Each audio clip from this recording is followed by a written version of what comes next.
name's Overworld, and welcome back. Today we are continuing with Beacon Pines. I think we're very close to getting to the true ending, so we are gonna go ahead and see if we can save the town from the frost. And also figure out who the hell is this lady, because apparently we also found out last time that Gran, who we've been living with since our mother went missing, is not probably our grandma, because apparently our grandma died a few years ago. It's very concerning. Very concerning. So we're gonna go ahead and continue with the game.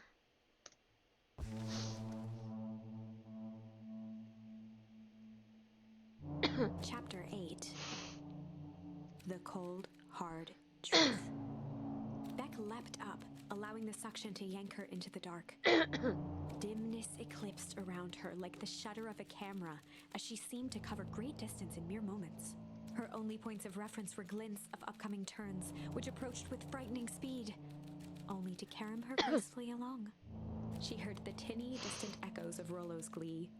Once she stopped fighting against it, the ride was impossibly smooth. Then, all of a sudden, as if minutes had passed in an instant, light blazed into view. A burst of wintry air snuffed across her face, and she was flung out into the cold.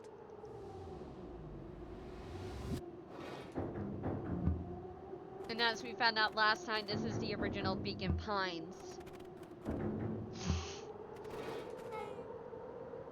That was intense? Yeah. I think I might have parted with some fluids in there. Really, Rollo? No. Any idea where we are? Somewhere cold? Doesn't look like it's got on any of us. Doesn't look like it got on any of us. Oh my god, Rollo. It didn't feel like we traveled that far. So where did it all go? Oh my god, Rollo, shut up! This place sucks. Why would anyone even want to blow something up out here? Only one way to find out, I suppose. We gotta catch up to Nuncreed.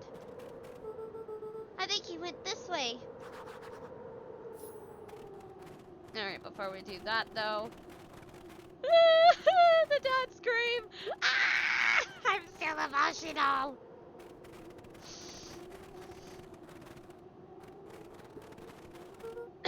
This looks familiar. Yeah. Maybe we could clear this off with the snow? No time! Nuncreed's getting away!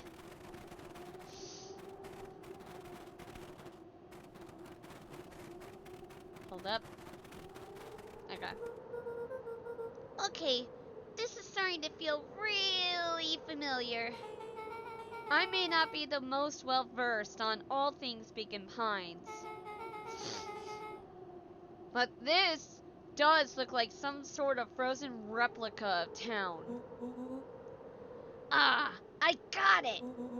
It's so obvious now! Mr. Nuncreed is an alien! Rollo, stick with me here. His species can only live in sub-zero temperatures. Oh boy, here we go. The source is their base camp dimension, so naturally they keep it cold. We found it by traveling through those metallic wormholes back there. The final objective? Kill us all and shapeshift into Beacon Pines citizen of their choosing. You never really had me. But you very much lost me there. You get used to it. We should keep moving.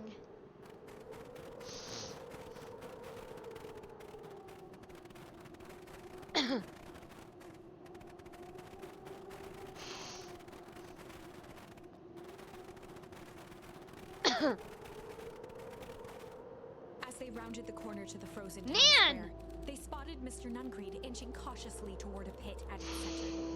He held his arms out gingerly, as if approaching a beast in the wild.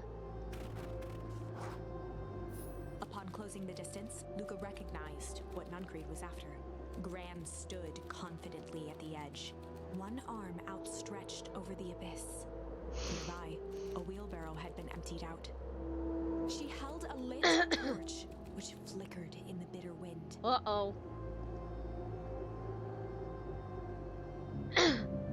Juniper, I don't know what you think you're doing.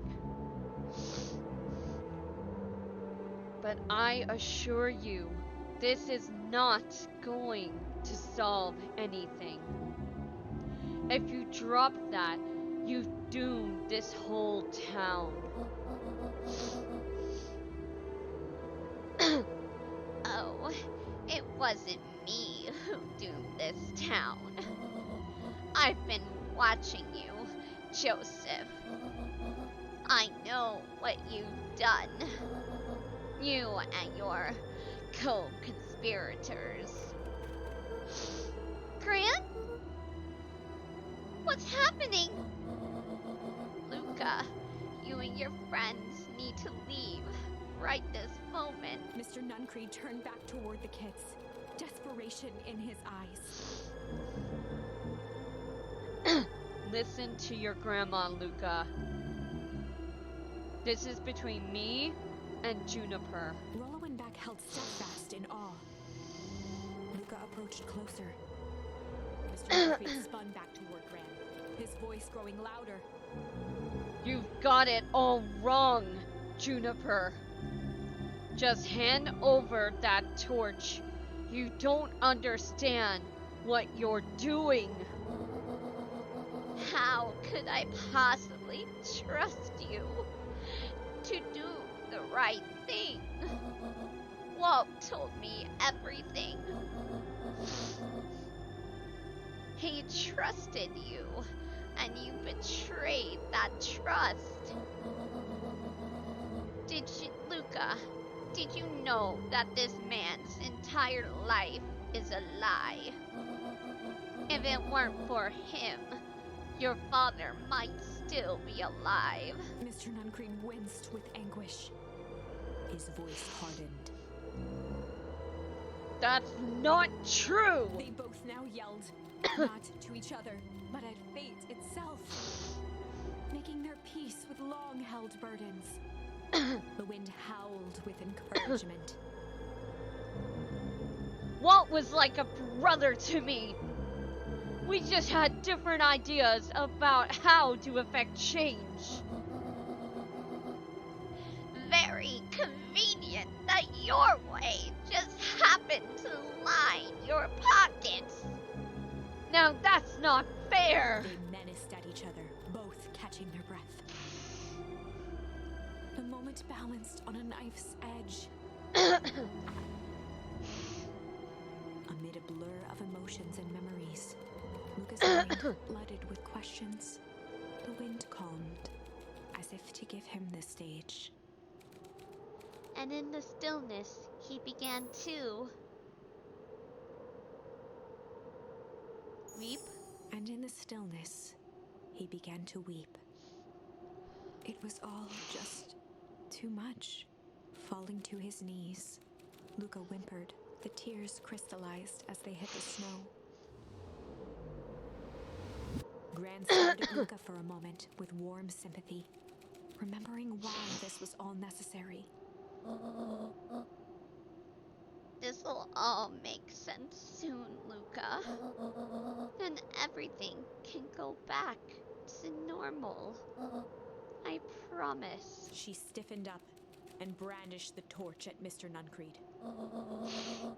You can't hide behind those people any longer, Joseph.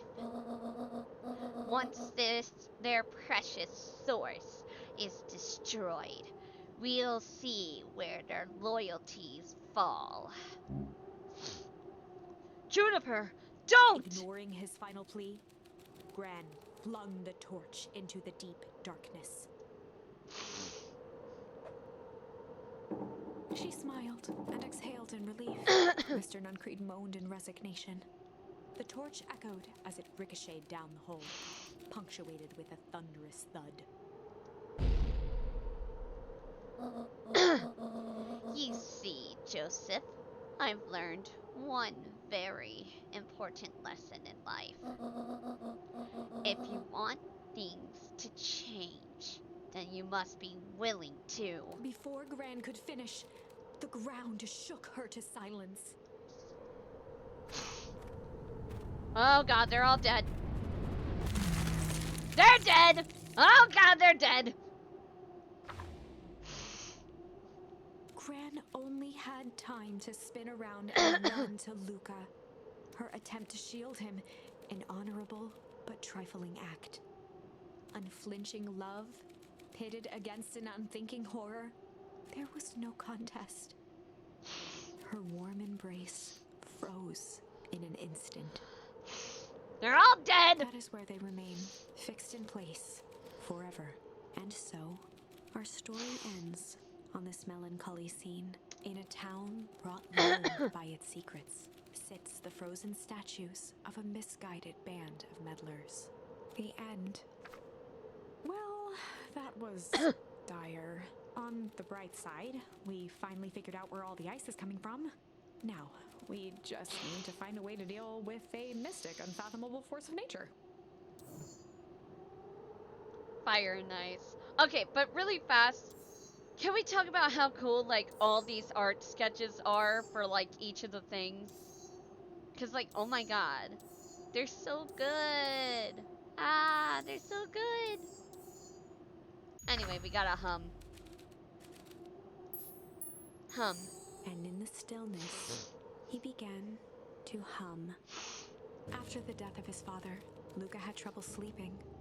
Each night, his mother would sit at the foot of his bed and hum a gentle melody. It was the only thing that could calm his mind.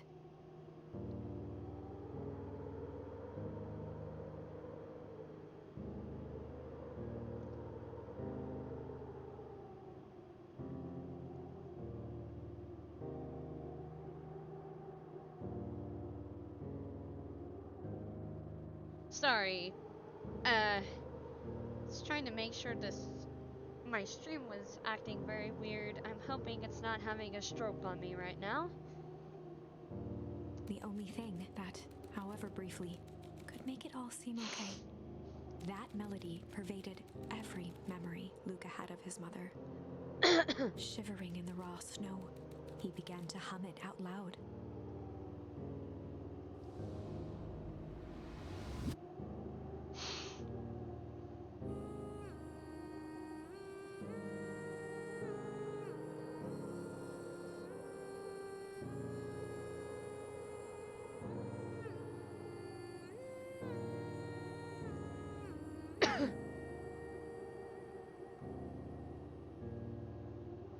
Gran lowered the torch, listening closely. As recognition slowly set in, her heart sank. Those countless nights of consolation, the incomparable loss we shared together. She let the torch fall to the snow and sizzle out. A few steps toward Luca was all she could bear before dropping to the snow herself. Through a flood of tears, she began to hum along, note for note.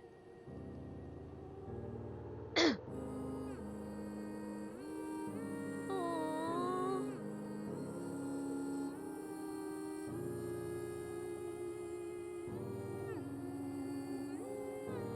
I know, the art's so pretty.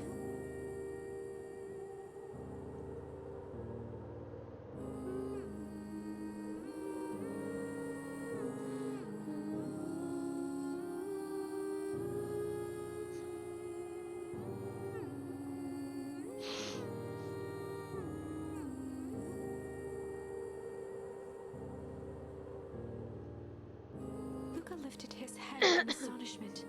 The last time he heard that melody was the last night he saw his mother. How do you know? I'm so sorry, my little buckaroo. Buckaroo?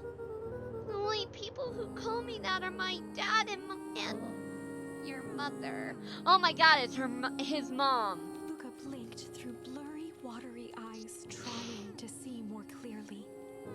could just make out the impression of a familiar face. He peered across the snowscape at the woman on her knees. Something about her was undeniably his mother. Only smaller, older, changed. Mom? That's right, Buckaroo. Mom! Lucas sprinted as fast as he could toward his mother. They held each other close, and the cold retreated from their bodies. Eleanor? I thought you were gone.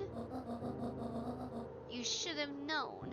I would never abandon my son. Eleanor looked down at Luca, tightening her embrace in an appeal for forgiveness. How? You're a smart man, Joseph. I thought you'd have pieced it together by now. You were exposed. Mom, I don't understand any of this. What happened to you? Where did you go? Why did you leave me? I never left you. I was always right here, Luca. Why did you lie to me? It tore me up, Luca. But I did it to keep you safe. I thought that getting answers would help us both move on. But the more I discovered, the more I realized the danger we were in. Until perennial harvest was stopped, it was better if everyone thought I was gone. You could have trusted me. These are bad people, Luca. They won't stop until they get what they want. And they don't care who gets hurt in the process. Then what do? We have to stop them. Joseph slumped into the cold, wet snow. They can't be stopped. This is too big. I tried beating them at their own game. I'm done fighting fire with fire. For the first time in a long time, her voice felt like her own again. No more lies. I see now. There's a better way to stop perennial harvest. The cold, hard truth. Luca gazed down at Nuncreed with pity. He looked small. Joseph stared into the snow, as if searching it for answers.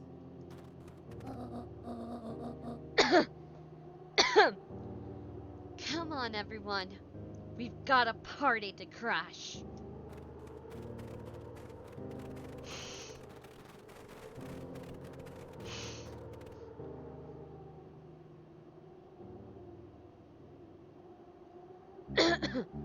You don't understand. He always wins. Who is he? Chapter 9. The Devil You Know. Oh no. 7 months ago, Eleanor Van Horn crept down the maze of sterile hallways under perennial harvest. She stopped in front of the large steel door marked Deep Engineering. No turning back now. She raised a trembling hand. The stolen keycard worked as promised, and the door buzzed open with mechanical efficiency. She was immediately hit with the smell of disinfectant. It was some sort of laboratory. In one corner was a desk covered in papers.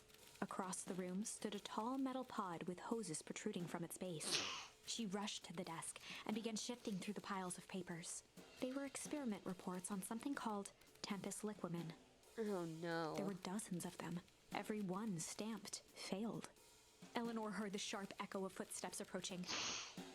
She was out of time. Her eyes scanned the room, eventually landing on the strange pod. Oh no. Muttering a curse under her breath, she dashed over and dove inside.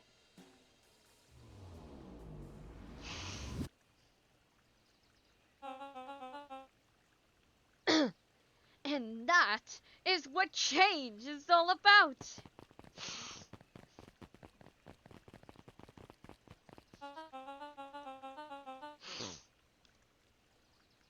Grabbing the future by the scruff of the neck and making things happen. Change is a choice. I am tickled pink that we will all be making that choice together. How great is that? This man is a liar! Excuse me? I will not!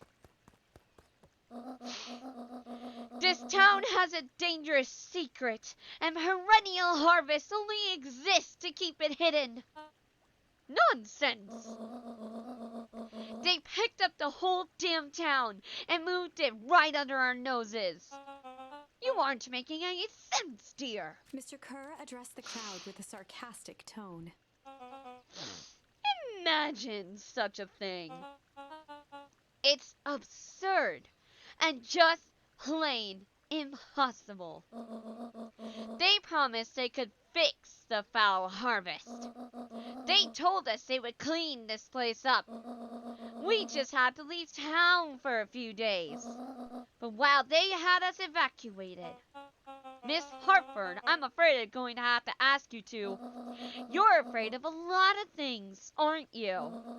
You sniveling little worm. This is growing tiresome.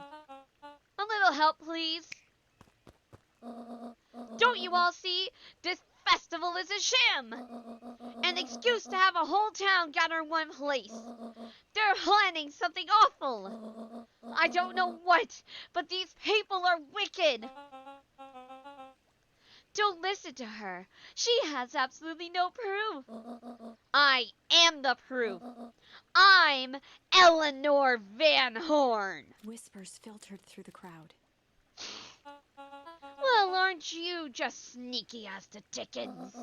We all knew Valentine's fertilizer was too good to be true. And now this whole town is paying the price. Ladies and gentlemen, I am so sorry about this disruption. My associates will take this obviously disturbed woman somewhere comfortable, so that she can get the help she needs. Nuncreed! She's not the one who's disturbed. You two-timing clown! You all know there's something wrong with this town.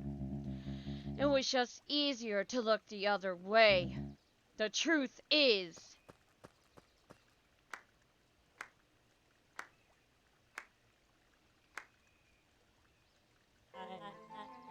that's quite enough, Mr. Nuncreed. Torment dragged on Joseph Nuncreed's face.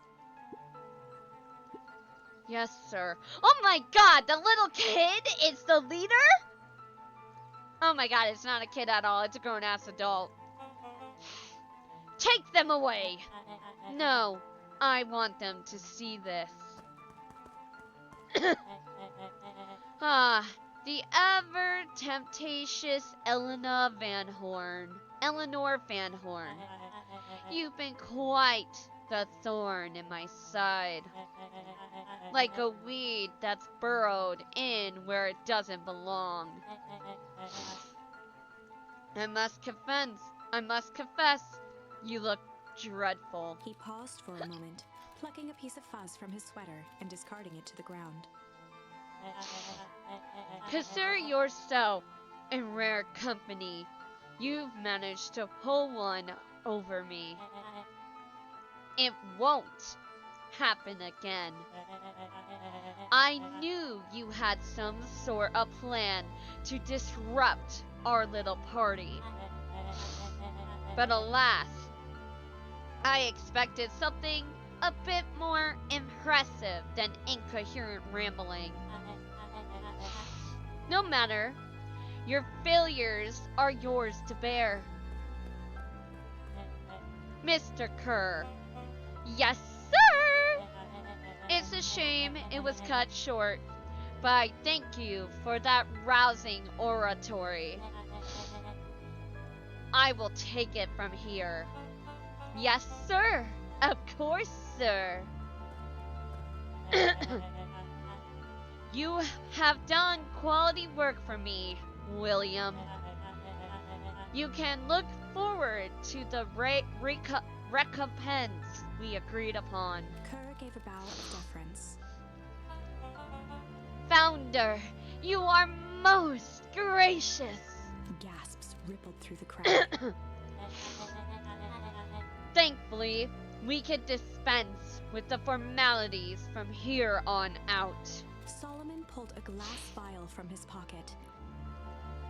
In one smooth motion, he downed its contents. A triumphant smile grew across Solomon's lips. You can all call me. Oh my god! Sharper Valentine. How the. What? His body and face began to contort and expand as he disappeared into a belching green mist.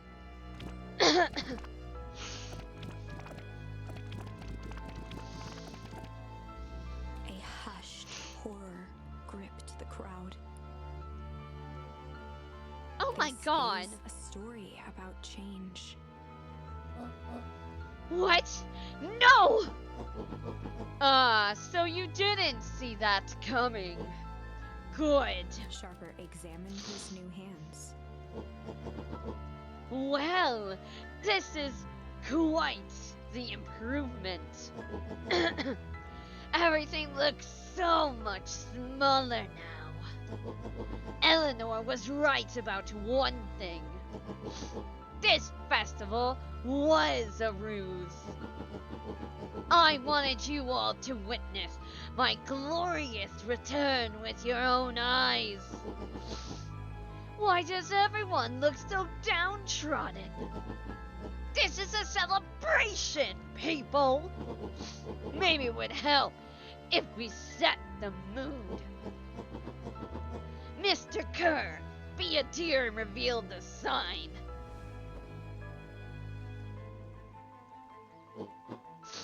Ha! Wonderful! Sharper choked out a crude squawk of a laugh. Frustrated grumbles sprinkled through the crowd. Sharper, you malicious bastard! Oh, new charm. I'm glad you're back, so I can tell ya to your face. You destroyed this town. We ain't gonna let you get away with it again. Sorry, this is not the time for audience participation.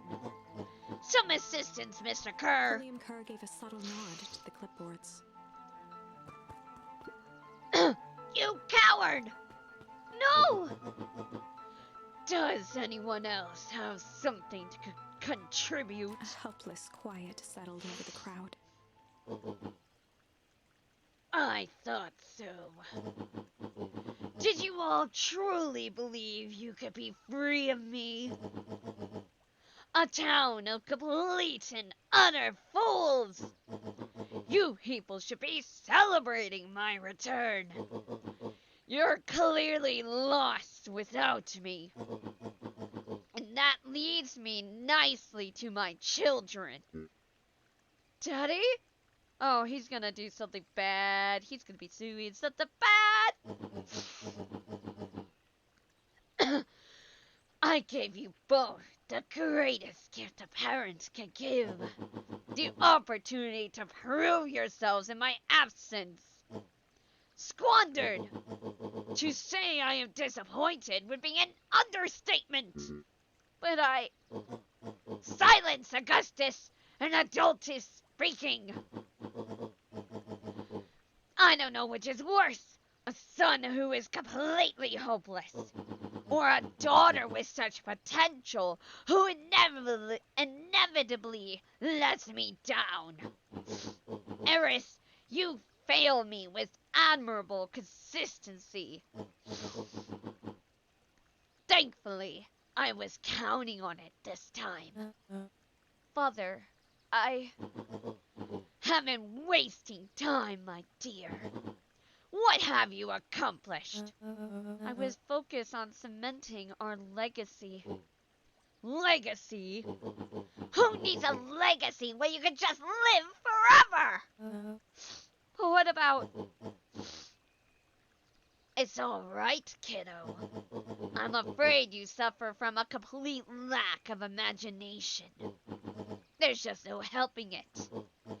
Now then, where is Joseph? You didn't take the opportunity to slip off, did you? No.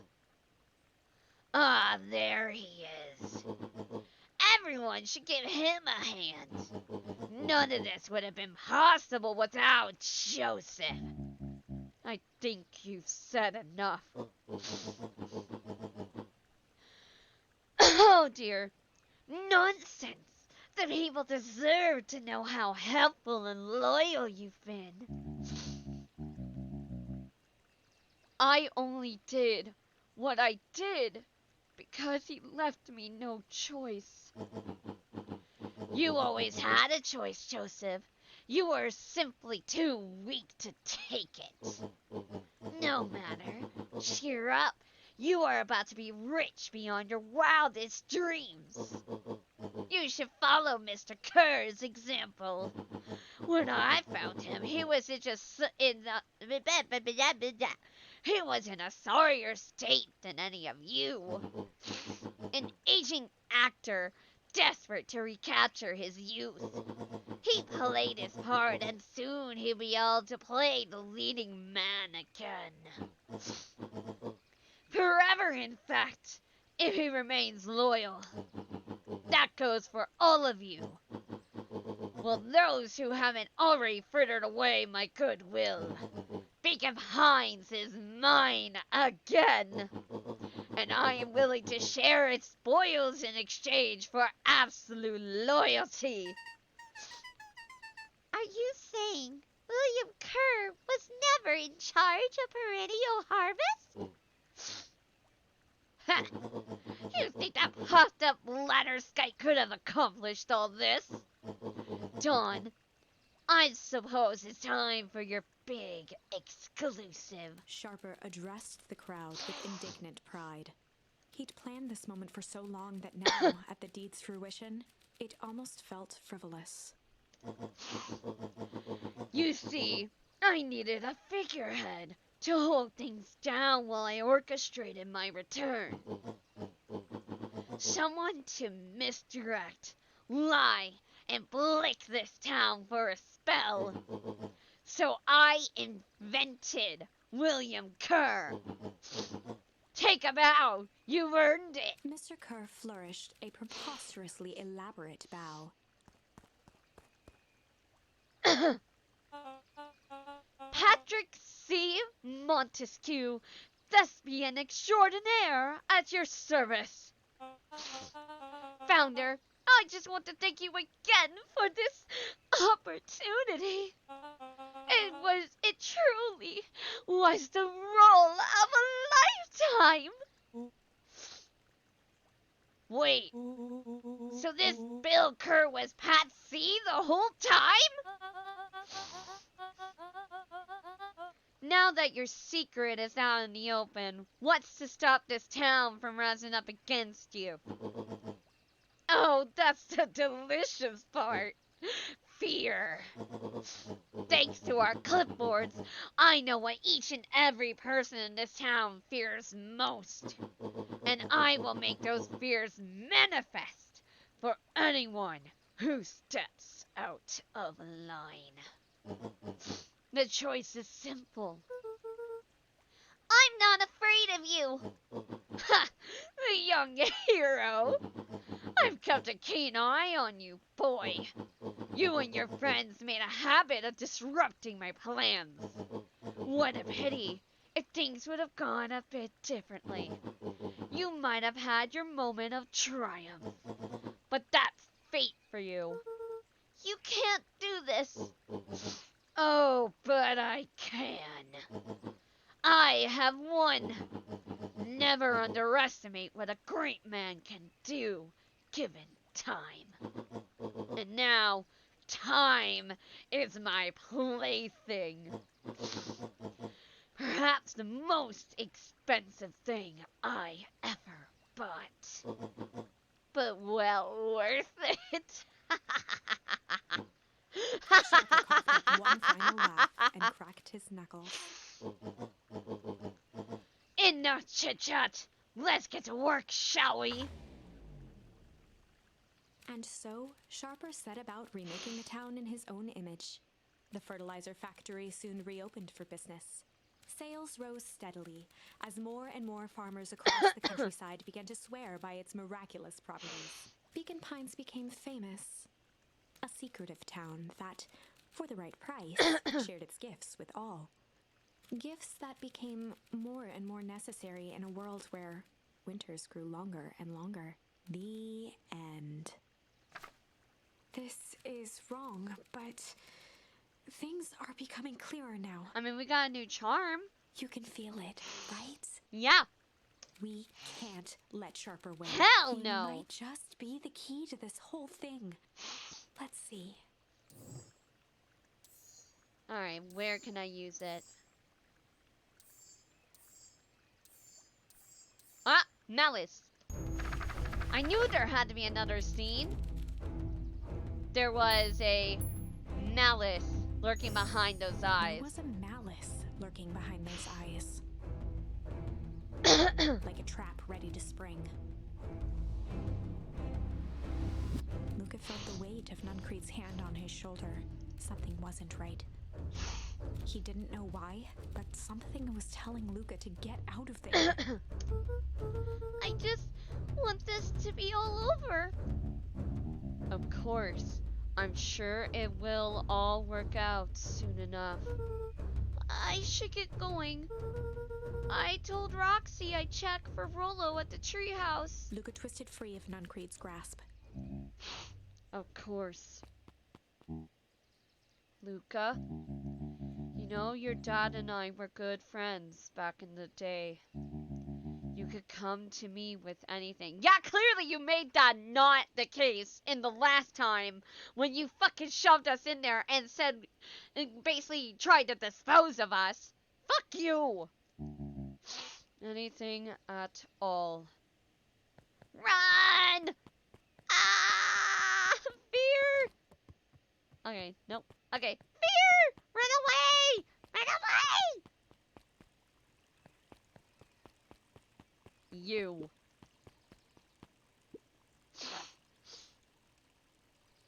So does that mean the little puppy next to him is also a grown-ass adult? Oh, God. The festival decorations are a bit humdrum. Now, if I were to throw a festival, it would be a thing to behold. I agree. This is all a little more than a little sad. It's worse than sad. It's boring. What if we did a little something to spice things up? I'm listening. You know the festival sign waiting to be unveiled. It would be a shame if someone... The two scurried off, eagerly formulating a plan.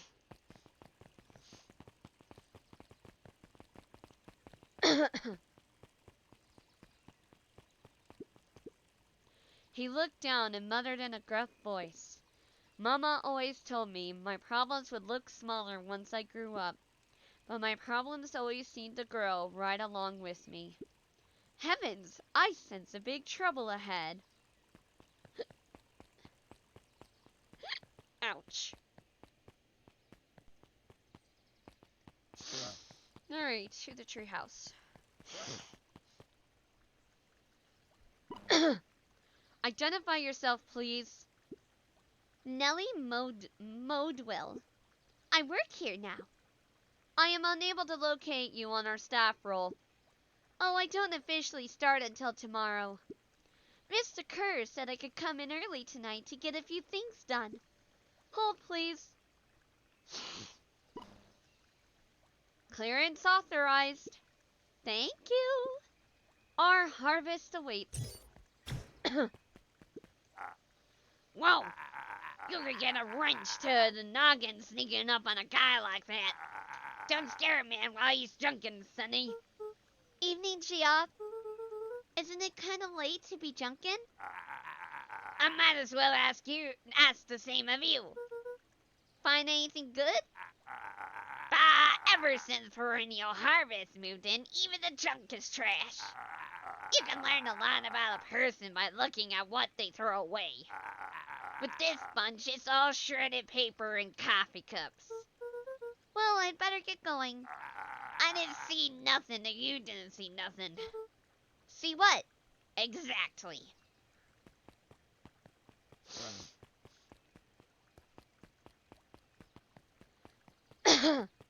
Alrighty.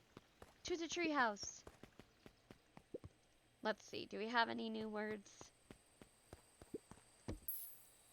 Nope. Luca gently first.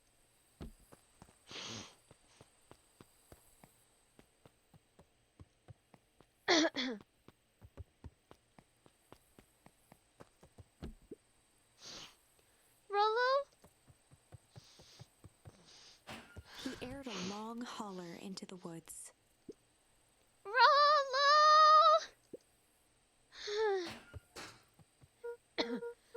Rollo, wherever you are, I hope you're okay. Luca felt his eyes getting heavy and plopped into the beanbag. He conceded to its lumpy embrace.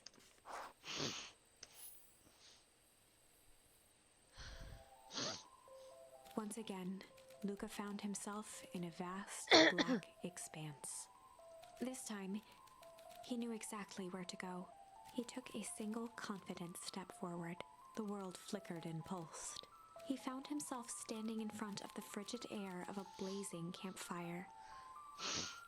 The source. He plopped down cross-legged and gazed into the cold flame, waiting. Soon enough, the fire began to die out, popping sporadically, until all that was left was a single ember. Luca stood up and dusted himself off. He plucked the glowing ember from the cold ash, examined it, and slid it into his pocket, a keepsake. The voice of his father spoke behind him. "You made me proud, Buckaroo." Luca turned to face him. "Dad, what is this place?" A warm grin grew across his father's face. "A place where everything that has been and everything that could be all wait together." Luca found himself staring at his father's face, trying as hard as he could to memorize every single detail. Wait? For what? Another voice spoke out as Luca's doppelganger stepped forward. "That's up to you." Without knowing why, Luca began to weep. Is any of this real? Are you real?" Luca's father bent down to smudge away a tear. "Of course. I'm as real as the part of you that misses me." Luca turned to look at the older version of himself. "And you?" The doppelganger choked back tears. "I'm as real as the part of you that's angry he's gone." Does that make sense? Through his tears, Luca laughed. "I think so." His father pulled him in for an embrace. "Time to go, Buckaroo." Luca was startled from his dream by a banging on the floor. Are you in there? A commanding voice rumbled from below. Just as Luca sprang to lock the entry hatch, the door knocked open. Chapter 5. Dangers big and small. Luca stumbled back. He heard the rope ladder creak under significant weight. Keeping his eyes fixed on the hatch, he inched backward to the balcony. As his hand grasped the door handle, Luca froze. A large figure clumsily wriggled up through the hole. Huh? Stop right there! Whirl! Sheesh, I know it's dark and all, but I figured you recognized me. What the fuck? Who are you? The large figure cocked its head inquisitively. Stop now, or I'll clobber you with the baseball bat! Whoa, whoa, whoa, take it easy. Luca, you need to get your eyes checked. It's me, Rollo. Nice try, but I know you aren't Rollo. You're like one of his random uncles or something. Where is he? Uncle! Luca, quit messing around. It's me! If it's really you, prove it. Flamin' chicken coop, Luca. Luca's jaw dropped. He peered more closely at the man standing in front of him. Something about him was undeniably Rollo, only bigger, older, changed. How? What happened to you? When I was running away, I ran into more of those yellow suits. They grabbed me and dragged me away. What? Where did they take you? Don't know. They threw a bag over my head. It was cold and smelled like a swimming pool. I think it was an underground lab or something. They made my hands all big. Look. Rollo proudly presented his hands to Luca. Pretty sweet, right? I mean, it wouldn't be my first pick for a superpower. Rollo? You're a fucking giant! But beggars can't be choosers. Rollo, was it just your hands? My feet, too? Dang, Pa just made me new shoes. Wait, Luca? Why are you so small? Luca moved to the side and pointed Rollo to his reflection in the balcony window. What the? His hands shot up to his face. Holy Toledo! Rollo, what did they do to you? They made me drink some sort of green crud. Ew. Actually, it wasn't too bad. It kind of tasted like licorice. I passed out and woke up like this. And then I sorta smashed open my cage and escaped. Whoa! You smashed open a cage? Kinda. At least I think I did. It's all a bit of a blur. They had you in a cage. Who are these people? I don't know who did this to you, but we're gonna fix it. Fix it? This is awesome! Well, I'm just glad you're safe now. Luca, you don't need to worry about me. Sure, I got snatched, but look at it this way. I got snatched. I know where snatched people go. We may finally have a lead on what happened to your family. Maybe you're right, but this all seems dangerous. Danger! Ha! Rollo shadowboxed a few jabs. I'll take them all on.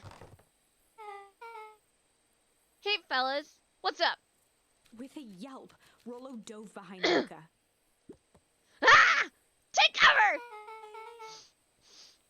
Did I come at a bad time? Who the heck are you? This is Beck.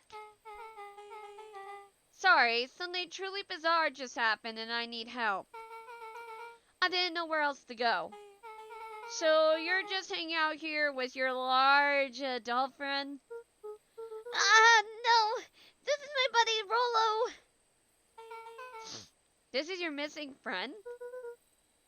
One and the same. He seems a little old. I'll have you know this is a recent development. What the heck does that mean? Oh, I'm sorry. You're the one who just showed up out of nowhere. So we'll be asking the questions here. That's fair. How did you find us? Your silly little treehouse? I think you mean our silly little mission control. I hate to break it to you, but your secret path isn't so secret. And I can hear your racket from a mile away. See, Luca? This is why we need to improve security around here. Not now, Rollo. Beck, you said something bizarre happened? Yeah, but She shot a nervous glance at Rollo. anything you can say around me, you can say around Rollo. This has been a weird day all around, hasn't it? Yep. Beck's eyes narrowed.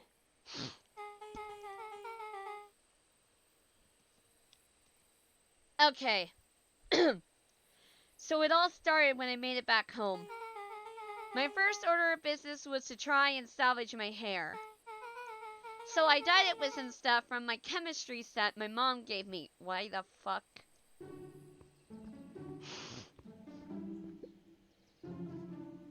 Okay. Just need to play it cool. And hope no one notices. Your hair is blue! Notices what? Oh, nothing. I was just... Come over here and let me have a look. Oh, honey, what in the world did you do to your hair? I just kind of felt like a change. This is going to take forever to grow out. You were the one who said that change was a good thing, right? I was talking about your mother's new job. I was talking about us moving. Well, I guess I just took your lesson to heart. Ilona tried to put on a smile.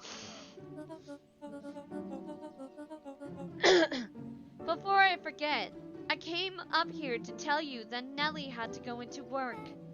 Tonight? Her and Mr. Kurt decided it would be good for her to get some things done before tomorrow. That Kurt guy seems like a grade A creep. Beck! He is! Him and his weird cult of personality. You are not going to ruin this job for Nellie. It means too much to her. Oh, I know exactly how much it means to her. It means enough to her to exile her daughter to this podunk town. This place sucks. The people are weird. You just don't know them yet. It's always cold. We're in the mountains. You'll get used to it. I can't even pick up a single decent station on the radio. It's all banjo music and farm reports. You know I grew up in a town not that different from this one. Is that why you're better at talking to plants than people? Okay. So here's what we're gonna do. First of all, you're grounded. What? In the morning, I'll have Nellie come and see what we could do about fixing your hair. You need to look presentable for the festival. But not another peep. She sighed, and after a moment, looked down at Beck sympathetically. I know moving is hard, honey. But that doesn't mean you have to make yourself miserable all the time. Other people seem to have that covered for me. Oh, and if you decide to rebel by dyeing your hair more... She flashed a sly grin and tousled Beck's hair. I'll just shave it off for you. Think of how rebellious you'll look then. Very funny. Thank you. Good night, sweetie. Good night, Mom. Wait. First of all, this town does not suck.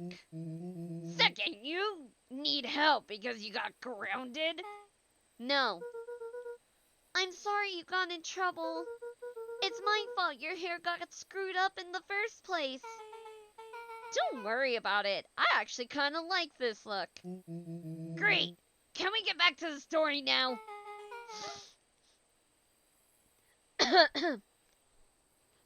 I see that.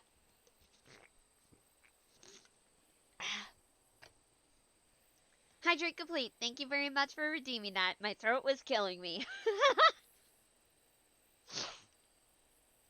This next part is the important bit. I have this radio I upgraded with Mom, and I was too angry to sleep.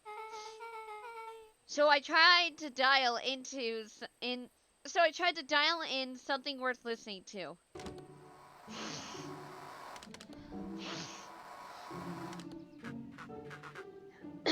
Mr. Kerr, are you there?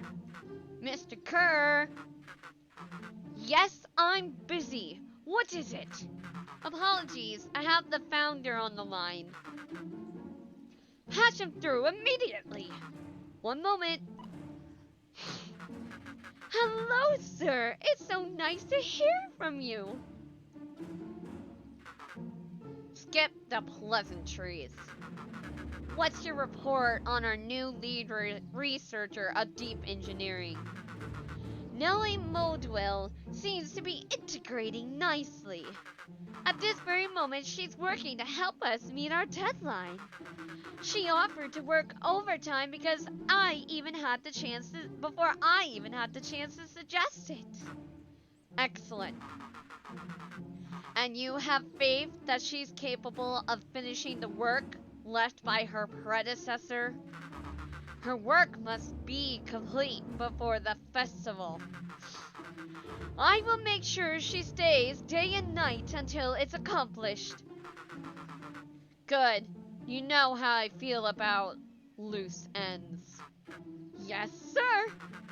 Once she has finished the work, we need to make a determination regarding her. Long-term prospects in the company. Immediately, sir?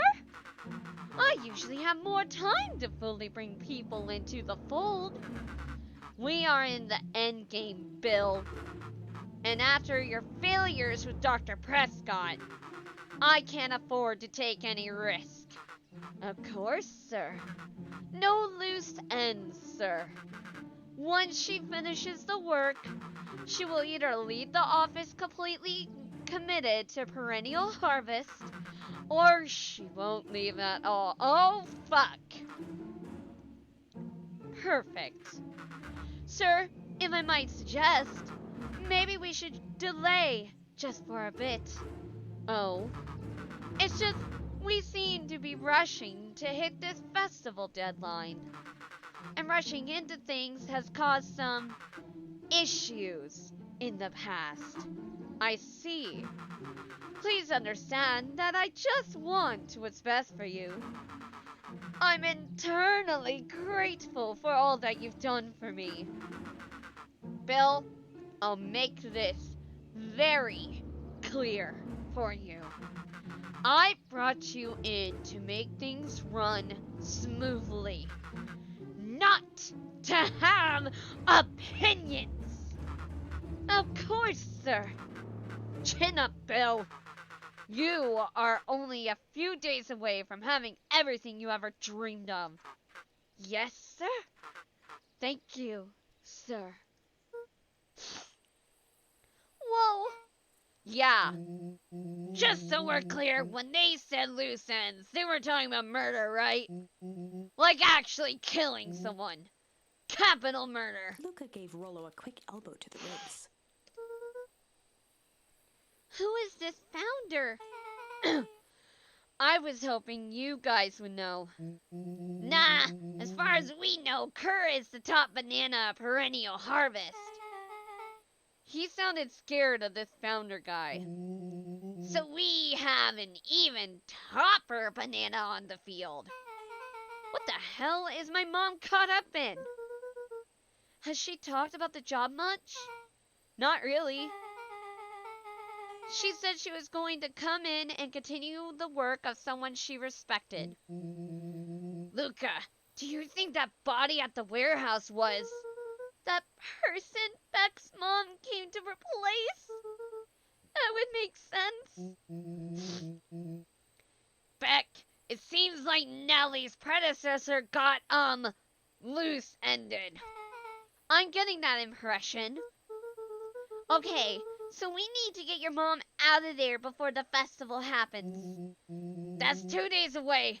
Won't she just come home after work? The creep on the radio said they were going to hold her there until then. So if she's not coming out, we gotta go in and get her. Beck flicked a large sheet of paper out of her pocket and slammed it on the floor.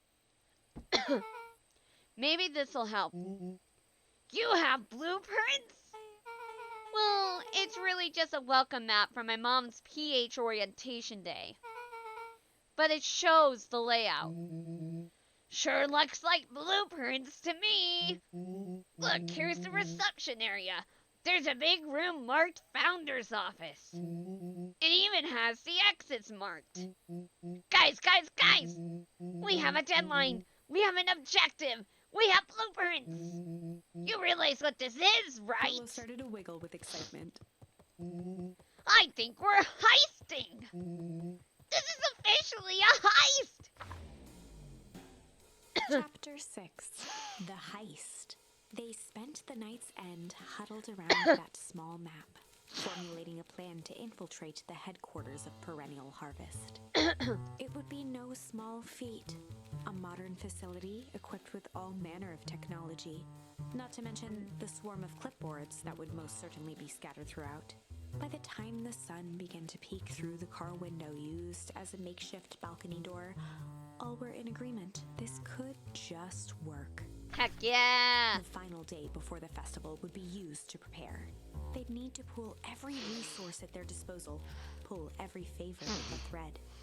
Even enlist some unsavory characters around town with important tasks only they were suited for. Luckily, there was enough ill will and mistrust toward Perennial Harvest that alliances could be found at a bargain. Heck yeah. Luca, Beck, and Rollo rubbed their eyes as they exited the treehouse. They hadn't slept at all that night. There was no time. The festival was to begin in one day, and they each had their assignments. Alright, quick recap. Rollo, you're gonna talk to Roxy. Cordially. Without her and Fitz, this whole thing could go bust. Me? Cordial is my middle name. Uh-huh. And how do you plan to explain your He new waved vaguely at Rollo's sizable figure. circumstance?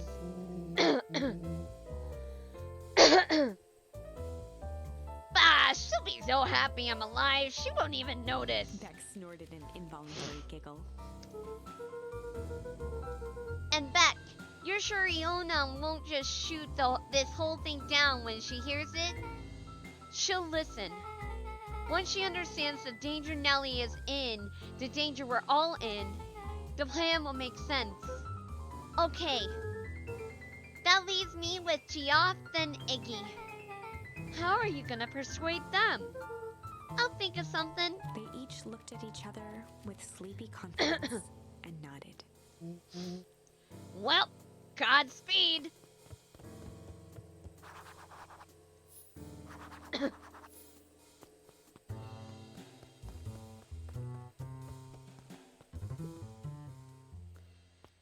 We check. Nope. Good job first.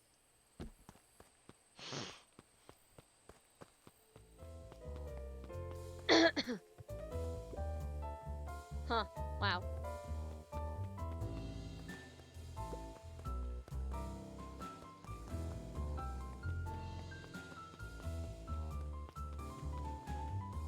I wonder if we're ever going to be able to go down that path at some point.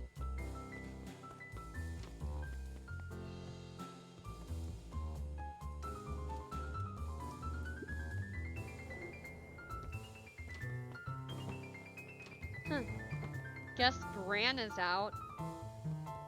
Well, I mean his mom, but still, like, come on, man.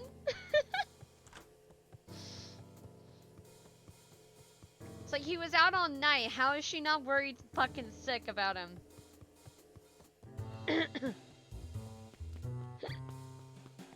Alright, check the grave.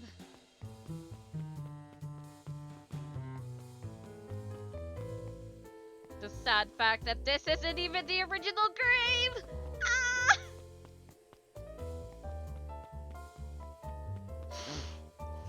Achoo!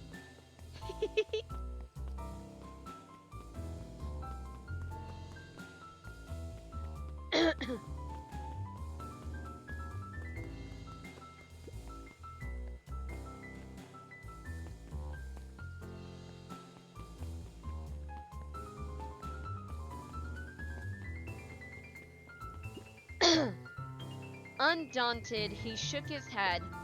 Over? No. Endings are merely a state of mind. This doesn't end until I give up. Wow. I admire the conviction. But can he really pull through?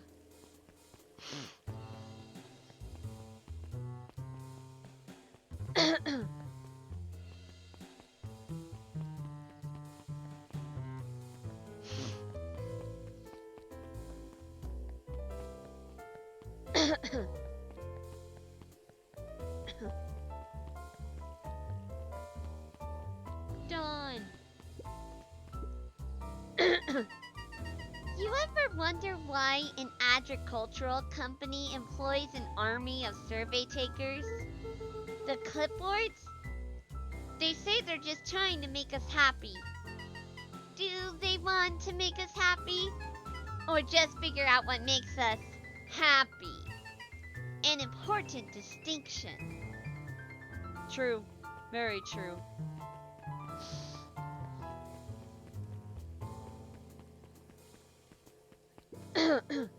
Hey, Geoff! What can I do for ya? Well, I know how much you hate perennial harvest. Hate's a strong word. Oh, sorry, I mean, I didn't say it was the wrong word. gotcha. So we're gonna break into their headquarters, and I thought you might be able to help. Jeff wheezed out a long snicker. You see, I knew you kids were alright. Great, so you'll help? The joy in Jeff's face drained instantly. Not a chance. But give me one good reason why I should risk my hide in and abating you rascals. Looking into the sullen eyes of his would-be accomplice, Luca blurted out the first word that came to mind.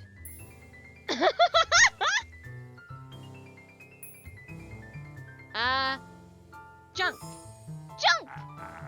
Yeah, what of it? Sonny, I've got more junk than a king has copper. Ain't interested. Luca wasn't ready. He shouted out again. Shit! Yeah, it's all shit. I still ain't helping. Ain't that some shit?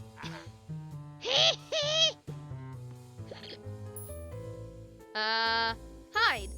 Jeff's brow perked up. What'd you say? Go ahead and hide then. Sensing some traction, Luca carried on with vigor. Let a bunch of kids do what needs to be done. We're not afraid. Jeff's scowl faded with a sigh. Say what you will about old Jeff, and they all do. But you'll never hear him say I hid from nothing. One good stomp of the foot was all Jeff needed to drive his point home. What was it you kids needed? Some sort of disguise. I've got just the thing. And while we're at it, that crate should come in handy. This ain't gonna be free, you know. I'm thinking 5 bags of sour gobs should cover it. Put it on my tab. Luca offered out his open hand to seal the deal. With a firm and dusty grip, Jeff reciprocated. Done. Swing by first thing in the morning.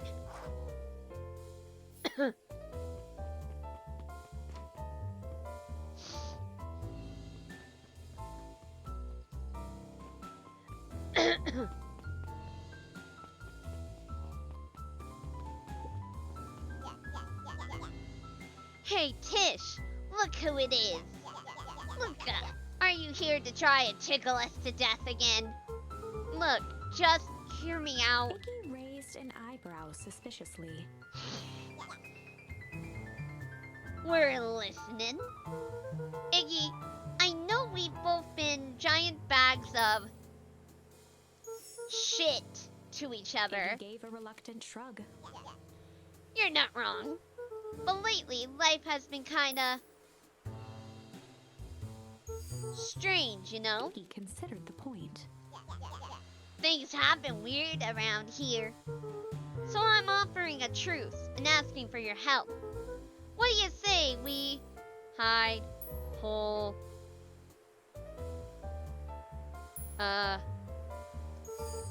break our hostilities, at least for now. We do like breaking things. Even a truce means less even if a truce means less breaking things. What if I told you there was a way to have a truce and break stuff? Go on. I need you to cause a distraction so I can sneak into Perennial Harvest HQ. A wild-eyed grin spread across Iggy's face. My, look up Van Horn. I'm impressed. After this is all done, maybe you and Tish can come hang out at the treehouse sometime. Iggy glanced over to Tish, who nodded in agreement. Fine. But not because we want to see your crappy treehouse.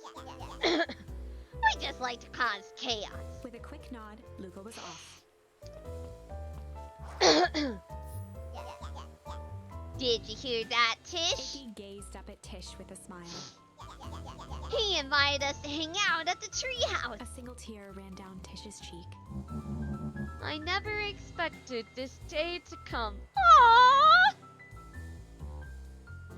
Oh yeah, Dawn, who works at the newspaper stand, she's a bat. She's a very cute bat. How wonderful. You're so cute! Ah! Chapter 7.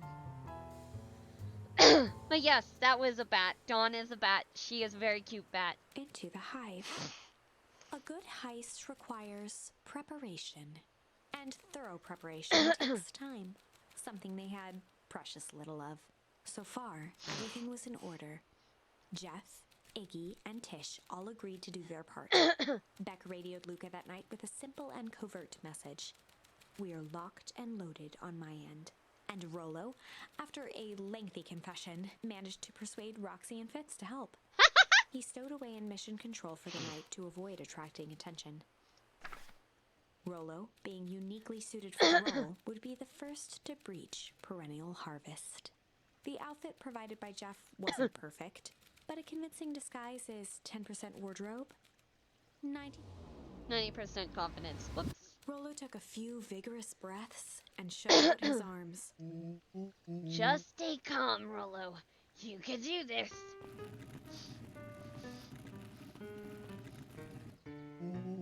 Got your delivery here. Delivery? I don't have anything in my notes about delivery. One moment.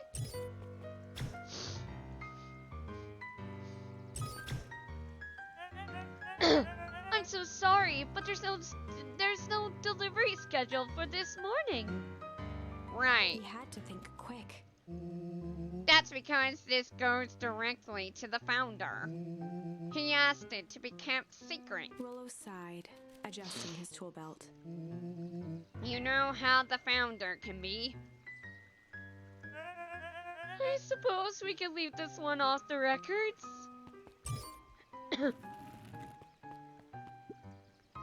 Our harvest awaits and such. With a stroke of his mustache, Rollo proceeded into the Perennial Harvest headquarters. Our harvest awaits. Package here for the founder. Oh, I didn't hear anything about. Yeah, this is a need to know kind of thing. I'll just check. He stammered and flipped through the pages of his clipboard. This goes directly to the founder. I don't have time to fill you in. Oh, I see. If you could just complete this form. Rollo interrupted with urgency in his voice. Every time with the forms. Look, if you want to explain to the founder why I'm late, well, it's your funeral. I'm sorry. What did you say your name was again? I'm... Rollo panicked. Our harvest awaits! Sir? That's a restricted area! Excuse me, sir! Our harvest awaits! Ready to light this candle, Tish? Yep. Suck on this, perennial ham fist!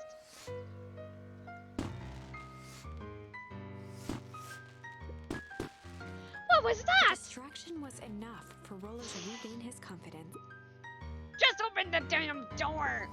I've got a job to do. The clipboard fumbled around in a frenzy. I should check on that noise. Oh, come on. Just buzz me in already. Okay, okay.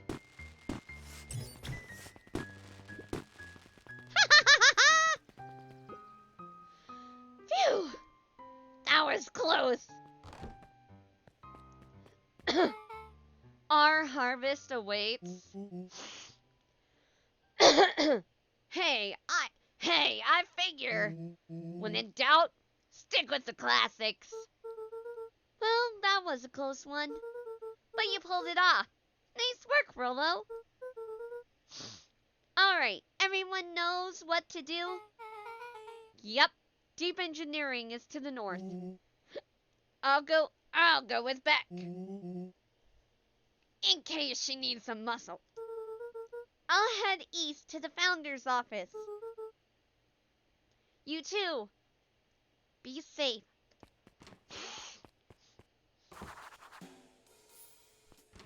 That's odd. There's not even any cups for water.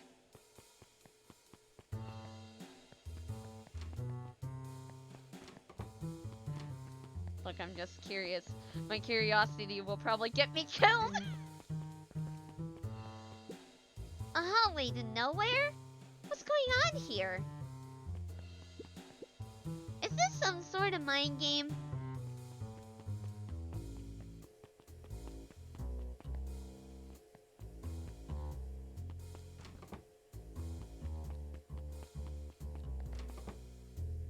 What? Solomon? Solomon stopped in his tracks. Luca, what are you doing here? It's a long story. Are you okay? A veneer of confusion flashed across Solomon's face. His words rushed out dramatically. No, I am most certainly not okay. Some strange people grabbed me and... Were they in hazmat suits? Yes. How did you know? They brought me here and locked me up, and when they were distracted, I ran. Dang. Okay, you should stick with me. We've got a plan. Solomon's facade briefly faltered. We? Yeah, Rollo and Beck are heading to deep engineering. Thanks heavens you found me. We've got to get out of here. We can't leave just yet, but they'll catch us again. I gotta do something first. When you were running, did you happen to see a door marked Founder? Founder? Why are you looking for him? I'm not. I just need to get into that office. Knowing the truth about him, now that you mention it, I do think I saw a door that said Founder. It was just down this way. Luca happened to notice a plaque above the door. Office of the Founder. Knocking comes with consequence. Oh, here it is. So it is. It's pretty lucky that I ran into you, or else I might have missed it. Truly fortunate. Luca tried the handle. Locked. Solomon leaned forward to examine the mechanism. Regrettably, it seems to be some sort of electric lock. I don't see how we could possibly defeat a lock like that. Luca smiled and looked at his watch. Let's just wait a minute.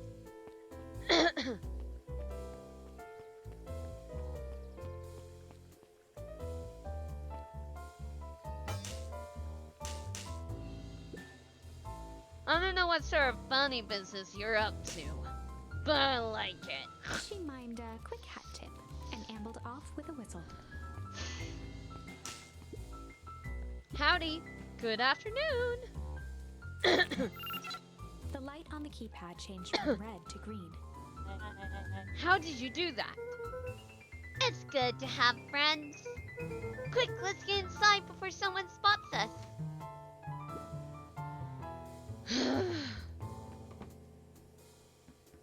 Luca switched on his walkie-talkie. Rollo, I'm in! As expected, there's a control panel. Great timing. We're stuck at a locked door marked 24601. Need you to get us through 24601. What if someone catches us? We should get out of here. I'm not leaving my friends, Solomon. On the computer screen, a green cursor blinked in a password field. Surely you don't have a way to get around the password. Luca pecked out his best guess. Underground secrets. The screen blinked to life. Columns of green numbers glowed on a black background. Phantom doing all these voices 10 out of 10. I try. How did you just guess that? Oh, it's this absurd password Rollo heard when he was down here before. It's funny how someone arrogant enough to call themselves the founder uses such a basic password. Or they were thinking several moves ahead, not expecting anyone to guess something so simple. These villain types always end up outsmarting themselves. Solomon's jaw clenched into a half-smile. Your powers of deduction are as impressive as your luck. Luca quickly scanned the columns for number 24601. Rollo, I think this should do it. Bingo, bango! Doors open! Luca, you never fail to impress! What is that slippery lout even doing down here? We have a friend whose mom is in trouble. We're here to get her out. I see. Okay, Luca, I think we're close. The next door is marked 13806. Once again, Luca scrutinized the numbers on the screen. In that moment of distraction, Solomon reached forward and pressed a large red button. Maybe this one opens the lock. You asshole! Crap! We got company! Luca, let's go faster! one sec. I can't think with all this He noise. quickly skimmed the screen with his finger. Here it is. 13806. Go, go, go. Curse these fumbling hands. My apologies, Luca. Don't beat yourself up. I know you were just trying to help. Oh, fuck.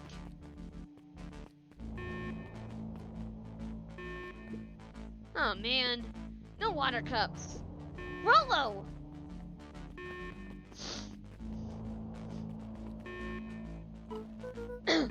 Rollo, are you okay? Rollo, come in!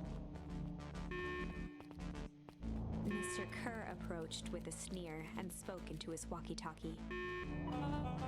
You can turn off the alarms. They're trapped. With self-satisfaction, he called into the hallway.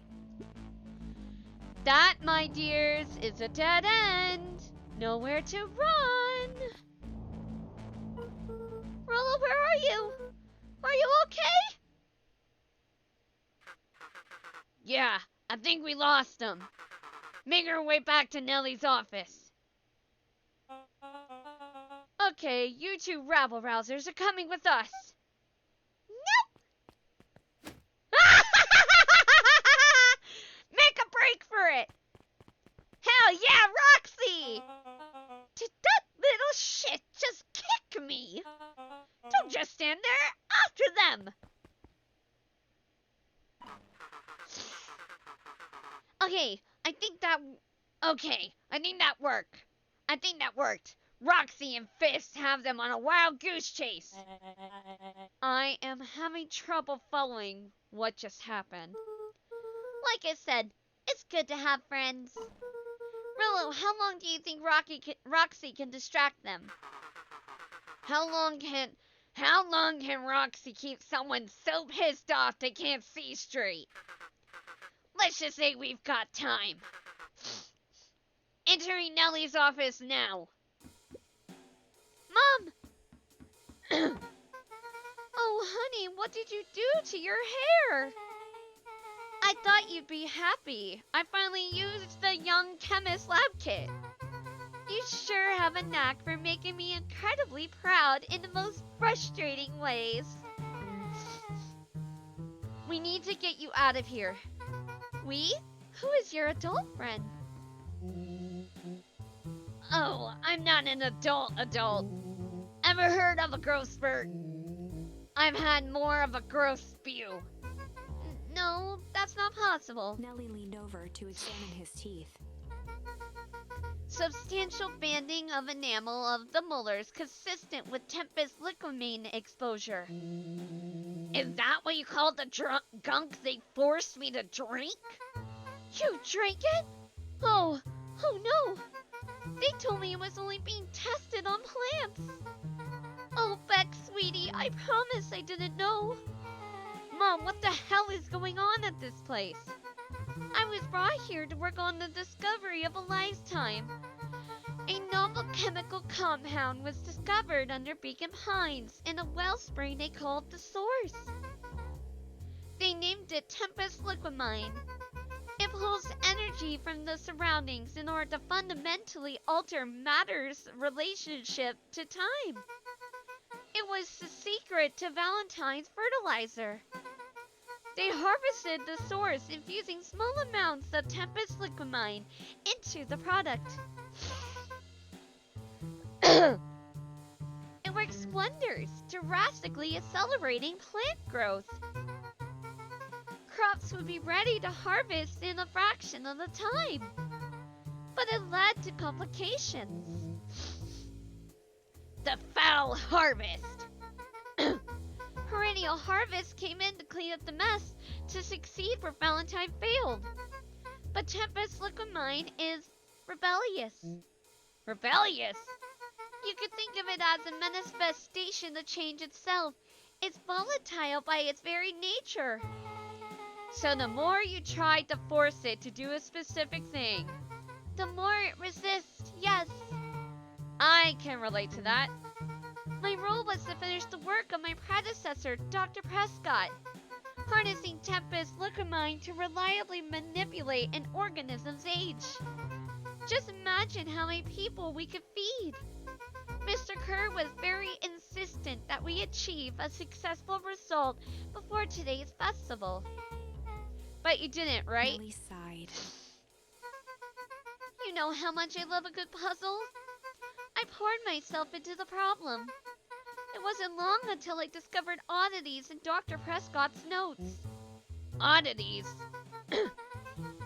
They contained obvious errors, mistakes that someone of his reputation would never make. So I fixed them and now I get to replace my entire wardrobe. I really am truly sorry. Nah, those clothes were all hand-me-downs anyway. It sounds like Dr. Prescott figured it out, got cold feet, and intentionally sabotaged his own work. I had considered that possibility and sent a letter asking him to clarify his thing. Oh, no. Mom, Dr. Prescott is dead. Kerr had him killed. What? I overheard them talking about it on the radio. It's why we gotta get you out of here. Like now. Wait, the file! I finally solved the chemical equation allowing direct control of aging. Mr. Kerr picked it up just before you came. All the more reason we gotta hightail it. Luca, we got Dr. Modwell heading your way now. Roger that. Be careful. Alright, everything's on track. And what is your plan for escape? We'll go over everything that when they get here. In In the meantime, maybe we could dig up some more info. Malice 80 proof whiskey. A hard drink for a hard man. Wow, even his alcohol is arrogant. Solomon muttered inaudibly. I should just smother you right now. What's that? I said I shouldn't bother you right now. Don't be silly, you're no bother at all. He's trying to kill you. Let's see what else this bad boy has on it. Security system. Time card logs. Payroll. You know, for being so evil, this guy sure is boring. Solomon once again muttered under his breath. Just you wait. Huh? Oh, nothing. Luca tugged on each of the cabinets. Dang, this must be the good stuff. There are lots. Perhaps he's not as careless as you suspected.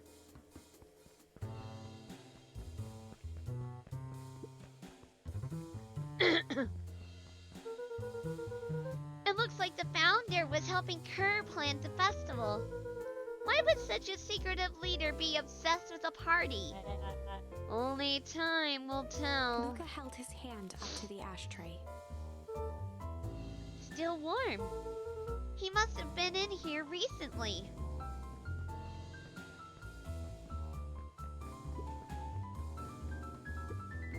I'm really sorry you got dragged into this mess, Solomon. You needn't worry about me. Well, I feel bad either way. We're gonna get you out of this. I promise. With a subtle, quivering lip, a smile crawled across Solomon's face. They heard the trampling of frantic footsteps from the hallway. Lock it, lock it, lock it! Locked. That was close. When we left Nellie's office, it was swarming with clipboards. We barely got away. Did they follow you? Yeah, clearly. Rollo! Before we start tossing blame around, is it possible someone ordered a pizza? We'd love to hear your thoughts. Definitely not a pizza. What now? Don't look at me. Don't look at me. I'm officially retiring from the heisting business. We're so sorry for the inconvenience. We just have a few quick questions. Just let me think. Can someone watch the door? Of course. Fucker's gonna open it. Everyone else huddle up. Oops. I think this little caper has gone on long enough. Solomon, no! Hush now, child. The adults are speaking. Dr. Modwell, a brief reintroduction is in order. We've never met in person, but we have corresponded. You see, was I who hired you. Solomon, the pathetic orphan child. The powerful enigmatic founder. Sharper, the fallen knitter. I don't know how to say that. Who created this town? Perennial Harvest, Valentine Fertilizer. All connected by a single thread. Yours truly. But that's... Her eyes searched the floor in thought. Solomon watched eagerly, waiting for the flicker of epiphany. With a sickened look, she peered into his soul. Yes, now you've got it. Tempest Liquimine, you discovered how to reverse the process. Solomon clapped with genuine delight. Very good, Dr. Modwell, very good. Though the discovery wasn't intentional. Solomon glanced down, examining his youthful form. And the effects went a little too far for my taste. That's why you need me to finish Dr. Prescott's work. Which you did admirably. Mr. Kerr, the file, please. Kerr presented it with a theatrical twirl of the hand. May I present to you the eighth wonder of the... Before he could finish, Rollo snapped Hell the yeah! file from Kerr's palm. Well, this sounds pretty valuable. Be careful, you fool! You have no idea what you have in your hand! Actually, we do. You just did the whole evil villain monologue thingy about it. Rollo casually tossed the vial to Luca. Gosh, maybe I'll have a He taste. jiggled the vial mockingly. Seize him! Luca! Over here! Move another inch and I smash it. She held it tightly behind her back. Solomon sighed, speaking in crisp, measured syllables. You have no plan. I'll smash it, I swear. Fine, risk killing us all. Or, if you're lucky, nothing happens. Then what? We capture you and grant you much less leniency. He pursed his lips with feigned sincerity. But I give you my word. If you hand it over now, none of you will be harmed. That's a load of shit! A deep uncertainty washed over Beck. You're a smart girl, Beck. But there's no shame in being outwitted by someone smarter than you. We both know there is only one way this ends. She looked to Nellie shakily. With a dispirited nod, Nellie sighed in defeat. Beck slowly approached Solomon. That's a good girl. Beck, don't do it! We can't trust that jerk! I'm sorry. He's right. With apprehension, Beck conceded. Solomon pocketed the vial and brushed off his shoulder with a sharp flick. Mr. Kerr, you have allowed yourself to be humiliated by a group of children. Report to my office tomorrow for a performance The review. blood drained from Kerr's face. Of course, sir. But first, you have a speech to make. Trot out there and give me the introduction I deserve. And don't forget to smile. Yes, sir. And to think, all this is thanks to the efforts of Mr. Van Horn. I don't understand. How is this all because of me? I said Mr. Van Horn, silly child. Dr. Walt Van Horn. Your father was always a thorn in my side. I offered him an opportunity to be a part of something great. But the fool was blinded by righteousness. He even broke into my laboratory to attempt to sabotage my work. Solomon shook his head with gratification. But the universe has a funny way of correcting course. By meddling with a force he didn't understand, Walt showed me its true potential. As fate would have it, Luca, your father's dying act was to grant me eternal life. A muffled applause resonated faintly through the walls. Well, that's my cue. After the festivities and my subsequent ascension, I will return to deal with you all. Till then, I suggest you use this time to reflect on the magnitude of your failure. You three, keep post outside the door.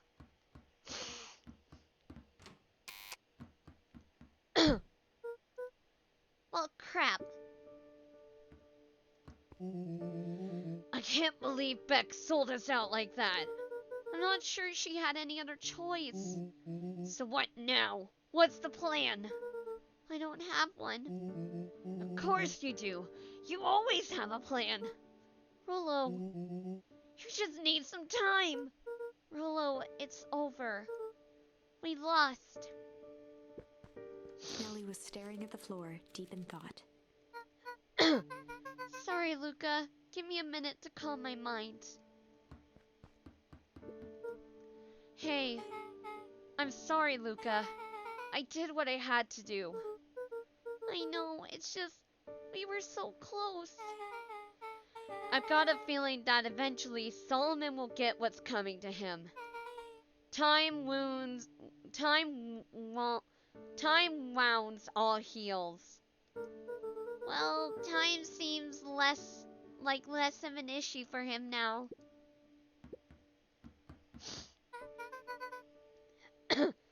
Luca, there's something you should know. After Mr. Curd locked me in that office, I had nothing but time and curiosity. I poked around a bit, hoping to find a means of escape, but I found something else. A note, hidden in a false drawer. What sort of note? Dr. Prescott must have sensed his time of perennial harvest was growing short. So he left behind a letter, with the hope it would be found by his successor. It was a confession of sorts. He left it for me, but its contents... Luca, I think they were meant for you. Why? What did it say? It was about an incident with your mother. Dr. Prescott found her in his lab with a stolen keycard. There was an accident. She had been exposed to extreme amounts of Tempest liquamine. The color dropped from Luca's face.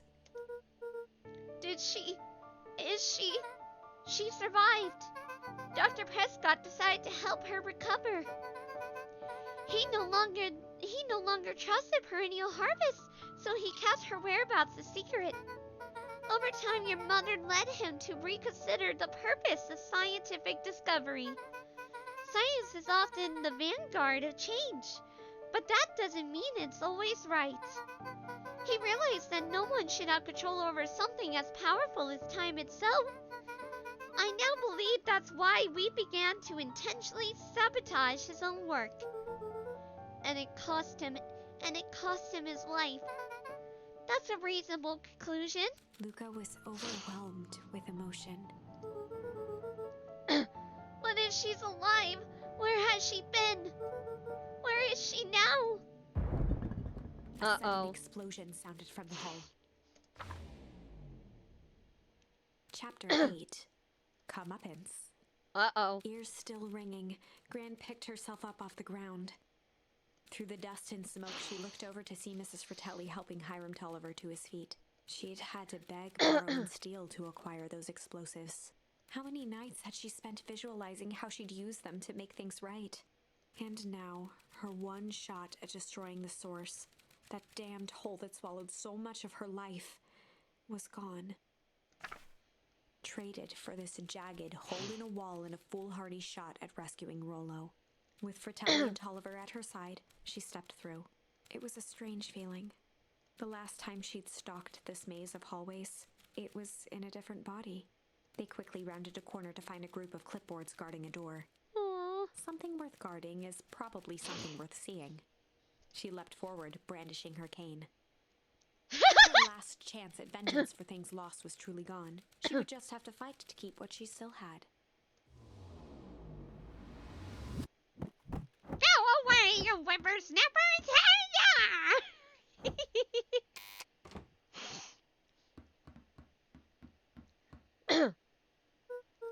Gran, what are you doing here? Luca, what are you doing here? We're here to save Nellie. We're here to save Rollo. Hey, Miss Lucas Gran. That's awful nice of you. But I'm fine. Oh no, what did they? Gran, there's no time to explain.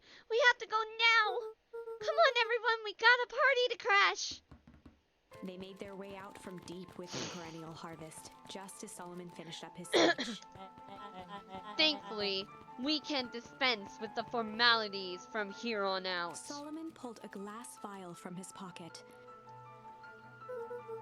We've got to stop him! In one smooth motion, he downed its contents. A triumphant smile grew across Solomon's lips. No! Well, I guess that's it. We lost. I wouldn't be so sure about that. She switched it! With a mischievous look, Beck elbowed Luca. Remember when I had the vial behind my back? I might have tweaked his wonder potion with a little...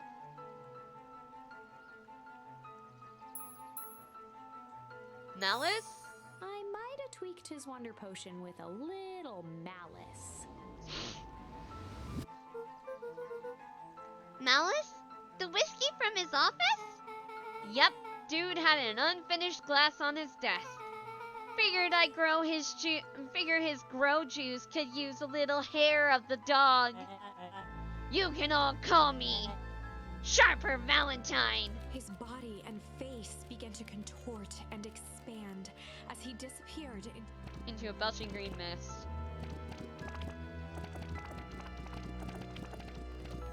Uh-oh!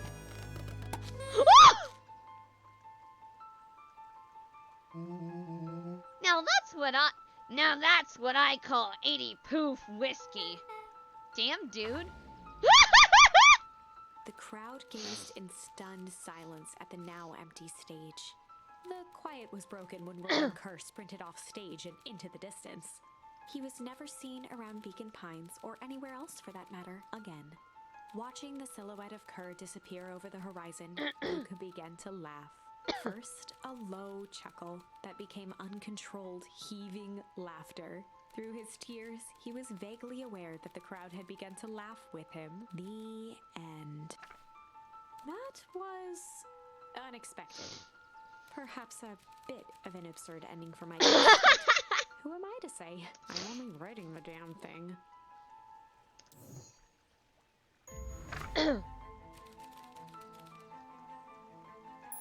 With a little change? I might have tweaked his wonder potion with a little change. Like pocket change? Your unlucky penny! Yeah, I plopped it in the file when no one was looking. What's that going to do? No idea. That's the beauty of science. Now we observe. You can call me Sharper Valentine. His body and face began...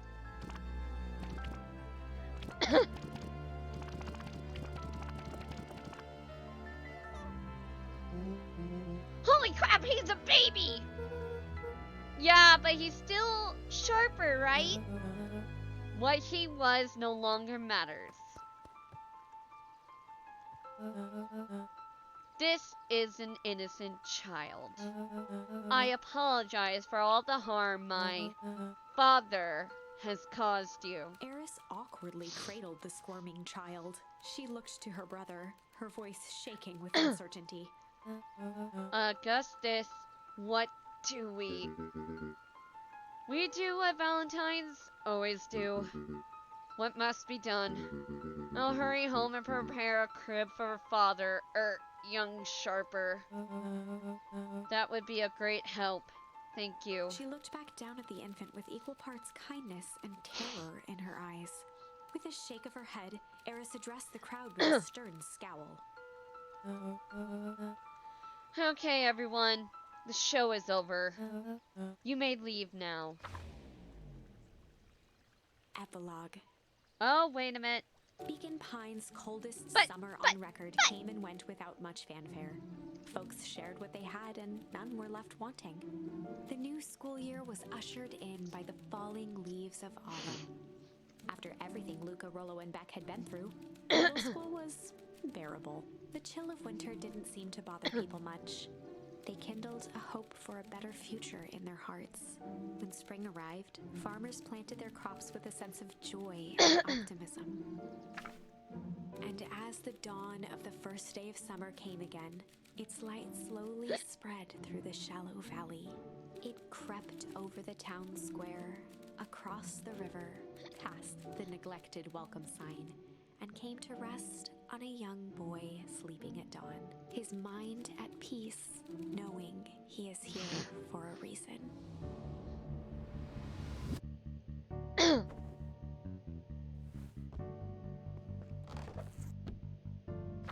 Ah, yes. Sorry, I wanna see what happens if you put junk in it. And then we'll go back to where we were. Junk. I might have tweaked his wonder potion with a little junk.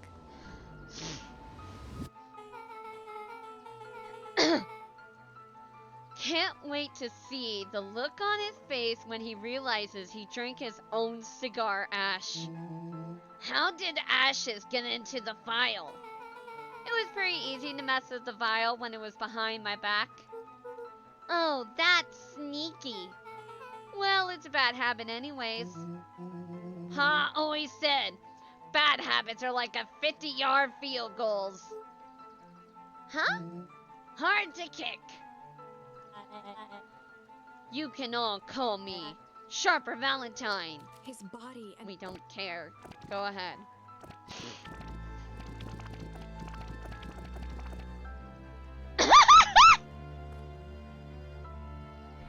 Oh my god!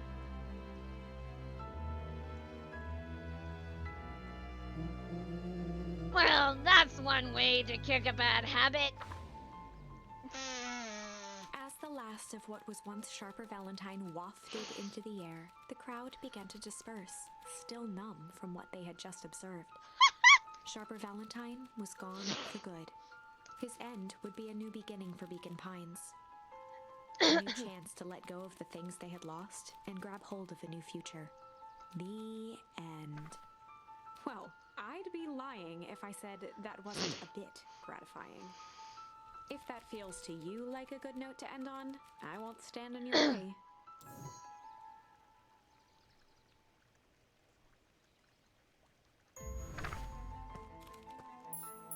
Change. Skip to where you left off. Epilogue. Beacon folks, the news after every chill of they kindle in spring. And Woo, at fast his forward. mind at peace, knowing he is here for a reason.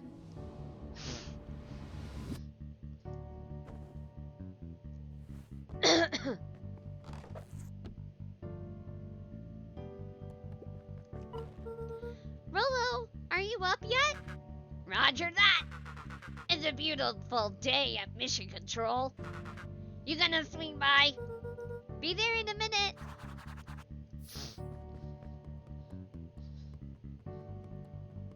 I wonder if they were able to get another vial for his. Over time, Eleanor began moving Walt's old things out of the closet and into storage. Yeah, I'm wondering if they gave her a potion to help her go back to her original age so she doesn't suddenly die on her son.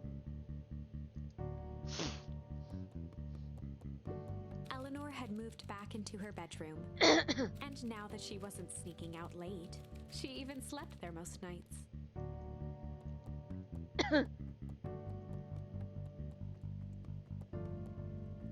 Why are you still old? Why?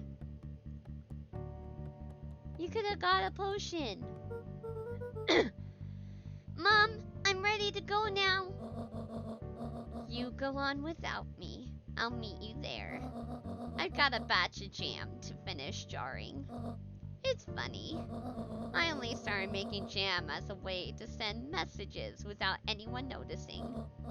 But now, I enjoy it.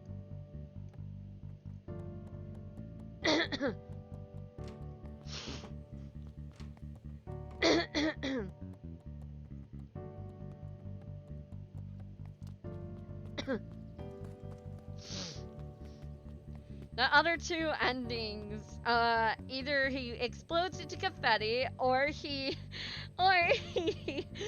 turns into literal ash and then gets just a single touch blows him away. I like this ending where he's forced to regrow as a baby.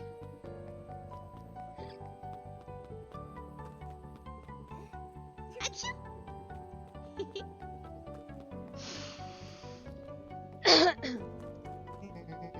I heard you and Rollo have big plans for that little treehouse. Yeah, it's started getting crowded after we revoked the max capacity 1 Rolo and 1 Luca rule. We decided to expand it. But at least we've got some help with that. How's the internship at Nellie and Iona's shop going? It's been great. I'm hoping it helps me get into the School of Agriculture up at the state. Also, Nellie said she'd write a letter of recommendation, which would be huge. I can't help but worry about leaving Rolo. He's grown up so fast, but he's still my little brother. Yeah, he had a heck of a growth spurt. I don't just mean grown, literally. This morning he was up and finished his chores before I even had breakfast. Well, some of that might be his excitement about the treehouse renovations. Don't tell him this, cause it'll go to his head. But I'm really proud of that little punk. I'm sure he feels the same way, but he's just too dang proud to tell you. I know. Good big sister. We never got to go this way. How sad. Hey Gus, how's the tree planting going? Couldn't be better. I'm so grateful to Iona and Nellie for letting me help. I just wasn't built to be a mayor. Too much bureaucracy. Gus, we finished cleaning up the sidewalks. What's next? When perennial harvest collapsed, most of the clipboards skipped town. But some stuck around and dedicated themselves to making things right. Aww. Anyone with a knack for art can help paint the new offices. You can count on us. Well, it looks like you've really found your calling. I never really felt comfortable telling people what to do. Now this right here, this is something I can be proud of. Aww. Hey, your house isn't obstructed. How's the napping this morning? The most underrated part of a good nap is the view. And the view is getting greener every day. Nice!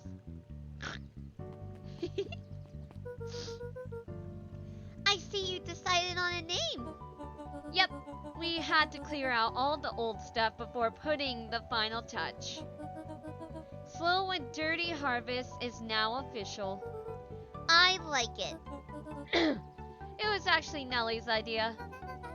There's still a lot of work to do, and the name serves as a reminder. Just because progress is important doesn't mean change should happen fast.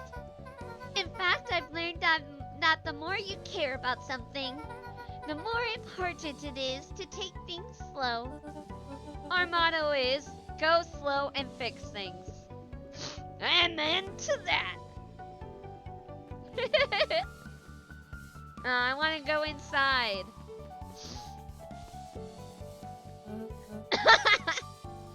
Young Mr. Van Horn. How's little Solomon, Sharper doing? Young Sharper seems to enjoy nature more than I. So we do a lot of strolling these days. Has he, attempted to crawl out of his crib and plot world domination? Yeah! Thankfully, no. I spoke at length with Dr. Modewell, and she feels that Sharper's infant mind was not developed enough to retain his previous memories. Oh, thank God. For all intents and purposes, the child is unmolded clay. Let's hope he's a little nicer the second time around. That is the objective, yes. But really, all I can do is try and hope. 2 activities I am endeavoring to find less distasteful. Well, I think you're doing a great job. And the whole town is ready to help out however we can. I can't wait to teach him how to throw a baseball. Eris did her best to ignore the tears welling in her eyes. Aww. That would be acceptable. Ah, wholesome. Here's the bat. I'm glad you swung by. More follow-up questions for your story? Nope, I got everything I need. Thanks again for that. I sent a draft of the story to a reporter in Capital City. And they offered me an internship. Of course they did. You're an amazing reporter. I don't know about all that. A story about a phony corporation that picked up an entire town of people and moved them to cover up a massive illegal mine shaft full of incredibly hazardous chemicals? Sort of writes itself if you think about it. But yes, she's a bat. She's cute. Her name is Dawn. Just don't forget about us when you become a fancy big city reporter. Capital City isn't that far away. I'm gonna have to come back from time to time to check in.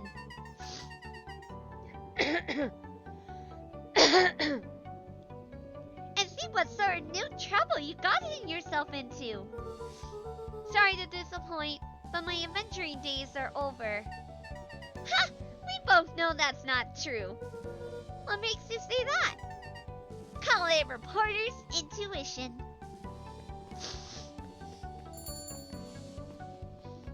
Mrs. Fratelli glowed with a carefree smile. Is that your suitcase?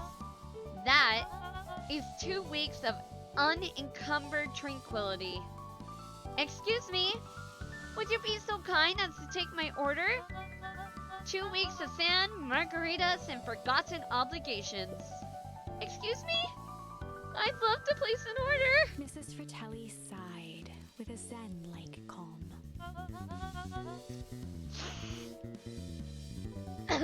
Just as soon as the lunch rush ends, I'll be a feather on the wind. You're going on vacation? For the first time in years. And I got you and your mom to thank. Why's that? She didn't tell you yet? You two are gonna fill in for me at the diner while I'm gone. Just like old times. It's fine. I'll wait.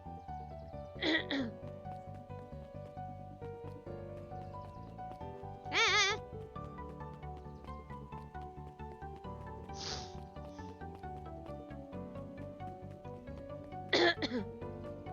Ah, I'm getting stuck on everything.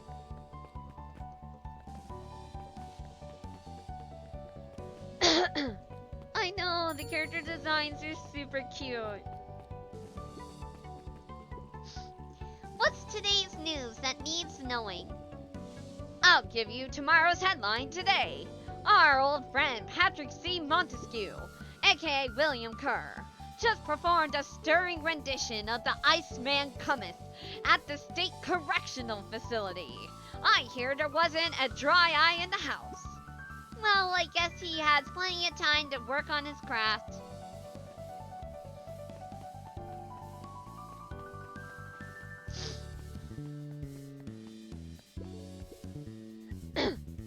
Luca, do you want a biscotti? On the house. I don't really have time. Sariel, you gotta come see this. I finally did it. I pulled the perfect espresso. Aw, Lumi.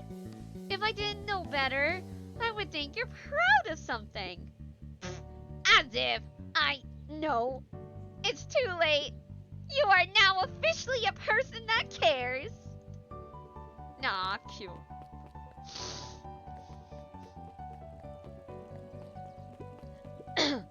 He looked to his friends with a thankful smile. After everything that could have gone wrong, everything that did go wrong, we made it.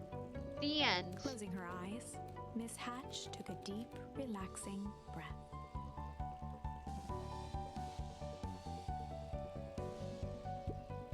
Oh, hello, Luca. How are you?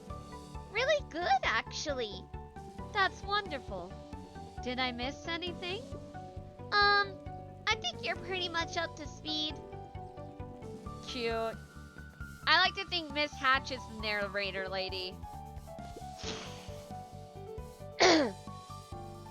Wow, back for seconds? If it's not too much trouble. For the longest time, I didn't understand the appeal of ice cream. It serves no purpose, other than to be briefly enjoyed and then it's gone.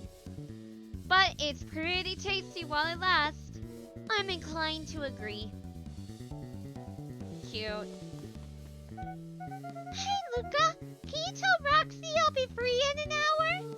Sure thing. My dad's making me stock the shelves for the summer. He said it builds character. I think he meant to say it builds calluses. Builds character. Yeah, it builds something, alright. Luca, can I interest you in a delicious apple? He playfully waggled an apple. No thank. Just saying hello. Well, hello then. Mind telling your mom we need a new crate of jam? Already? It's funny, I used to hide this stuff in the back. Terrified that someone would find out about our secret messages. Now everyone wants to get their hands on Eleanor Van Horn's famous spy jam. Spy jam? That's so great.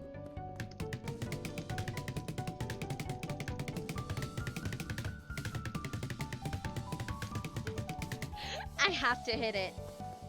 I have to hit it.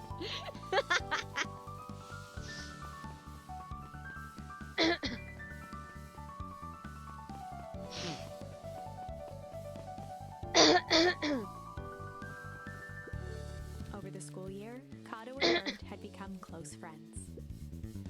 But did you know that when they covered up the source, they found a new species of fungus? Yep, and they are studying it in the new labs. Did you know that? Beacon Pines is now the smallest town in the county. Yep, close to population before Perennial Harvest moved in. It typically went on like this for quite some time. Cute. I can't believe it's over. Yeah, the town's really starting to turn over a new leaf. The town? I was talking about Hank Atomic. I just finished the last issue. How was it? As great as always. Hank finally returned to Earth, but I just feel weird now. Weird can be cool. It just means you're ready for something new. Any suggestions? You could ask Miss Hatch about what she's always reading. She seems to really enjoy it. Huh, maybe I'll do that.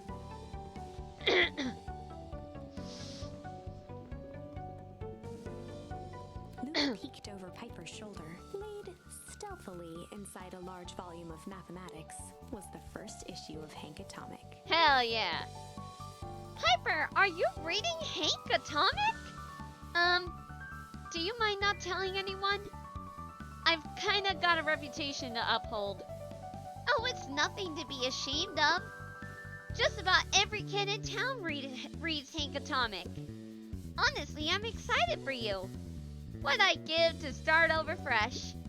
To experience it again for the first time. I guess that's the downside of finishing something nice. At least now I can enjoy it again through you. Promise to tell me about it as you go. Sure thing.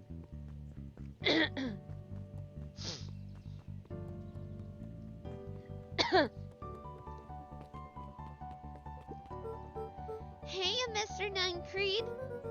I'm gonna go see my dad in a bit. Did you want to come with? Even after everything I did, you'd still... Mr. Nuncreed shook his head. You really are your father's son, aren't you? I don't think I'm ready for that yet.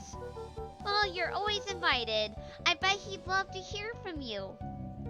I'll visit Walt in my own time. You run along now. Look at all these bunnies! Bunnies! Perennial harvest gone, They the transportation turned tubes were left unused. they turned the phone booth into a fucking ride! Oh my god!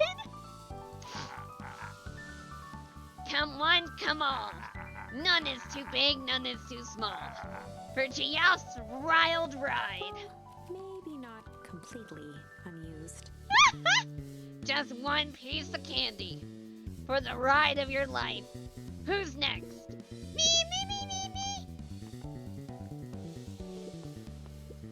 Guess what? Yesterday I saw Dynestis Titius. And that's good? It's great! I haven't spotted one of those in years. At this rate, Beacon Pines is going to become the bug capital of the county. Happy for you. Huh. Still locked up though.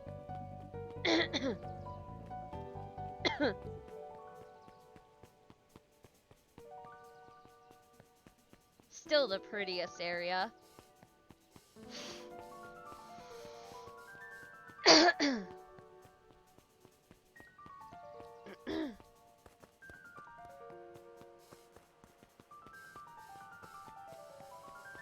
Still sealed off.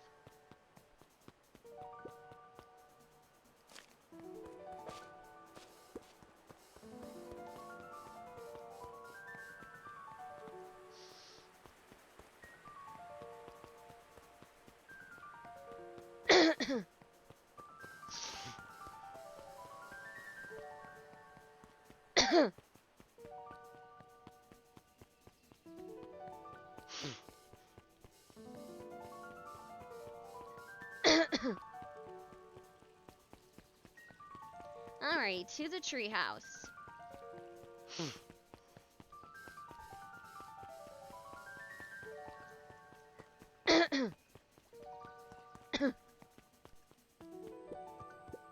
Luca, get this! I managed to reel in an actual fish this morning. Seriously? Yeah, and honest to goodness. Flip-floppin'. Swimmin'. Fish! I don't think I ever caught an actual fish here. Been at least 7 years since I've caught one. I'd say it's a good omen. What'd you do with the fish? Oh, I released it back into the pond. I'm hoping to catch it again tomorrow. Aw.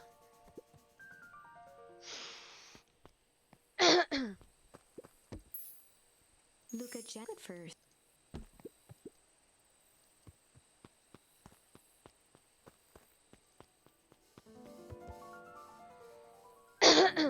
A little higher.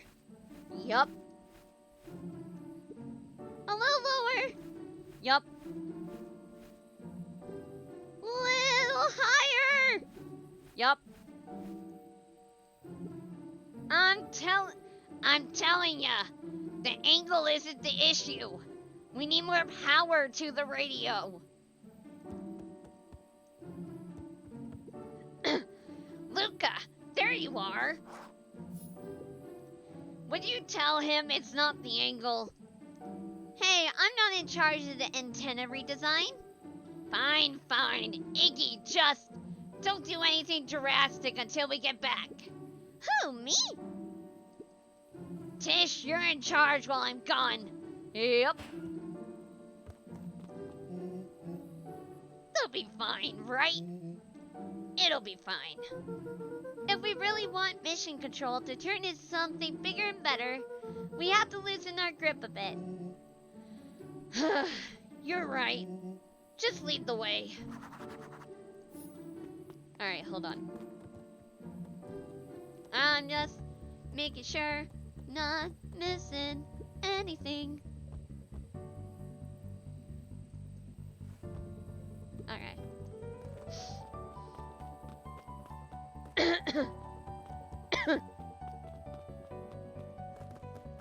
Let's go! Whee! Okay, but the fact that they didn't get a vial to help fix Rollo and then his mom is kind of messed up to me.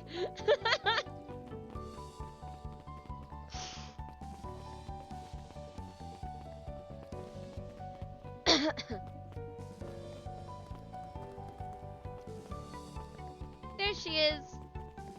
She gets the blue hair. I have news I think you'll enjoy. This morning, I unpacked my last box. You're officially moved in?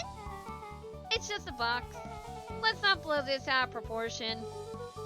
It sounds an awful lot like putting down roots. I guess I decided this place is root worthy. You're gonna be stuck with me for the foreseeable future. I do have to warn you, most years aren't going to be as interesting as this one. I think I'll manage. Ready? Before we go, there's a bit of a surprise.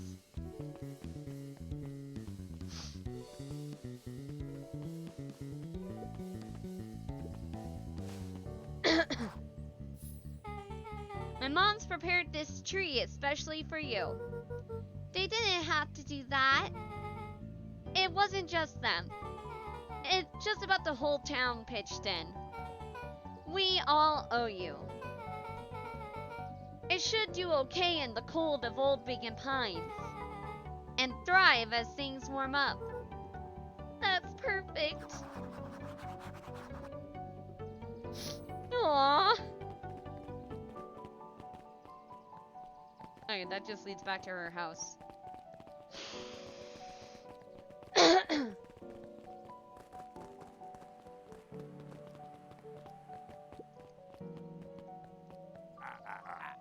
Ah, you got it? Now that's a good looking tree. Being a special occasion and whatnot. The ride's on the house. You wanna hang on tight to that little tree.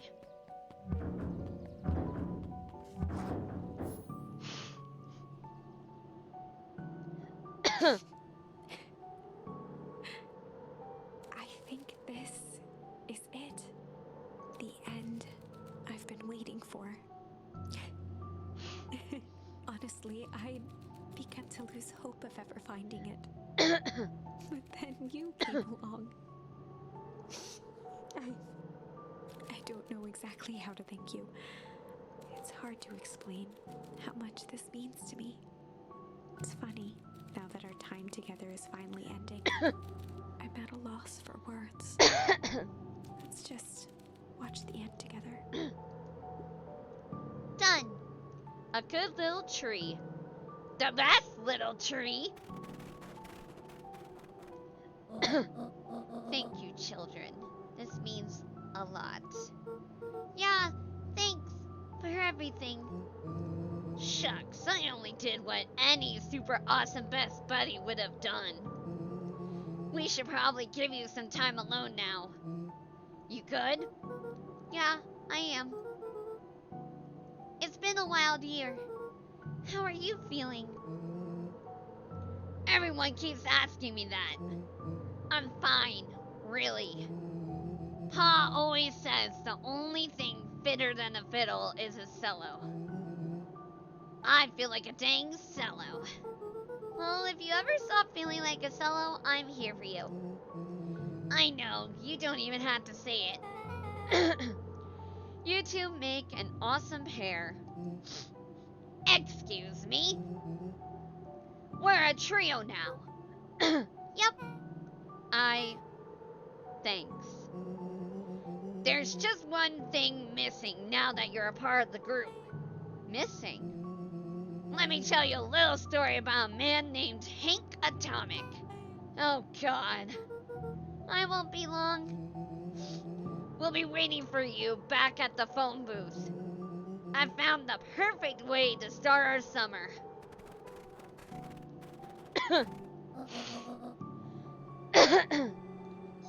You've got some good friends. I'm so proud of you.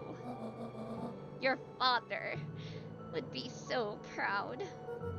I know. Mom, can I ask you a question?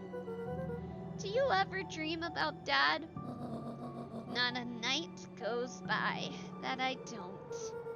Are you ever afraid that you're going to forget him? Forget what he looks like? Forget his voice? No. Because so much of him lives on in you. He loved that old tree, but I know he would have loved this one more. Because his two favorite people planted it. I'll give you two a moment.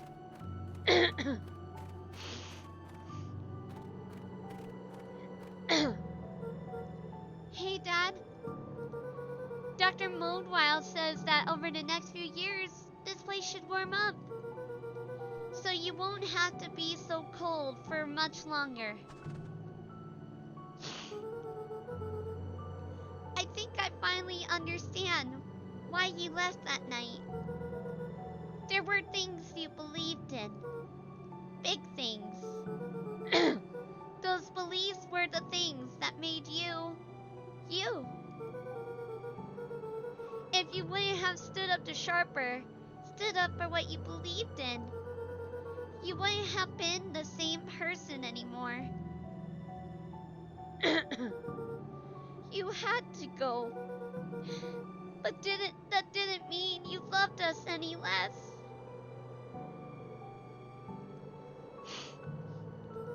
I might not visit you as much as I used to. I know you understand.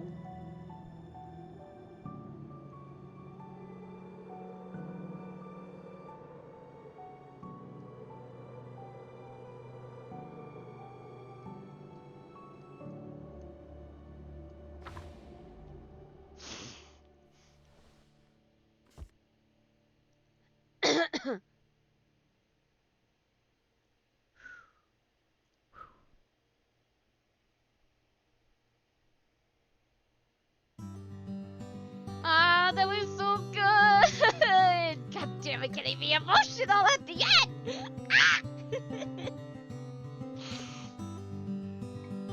Ah, that was so good.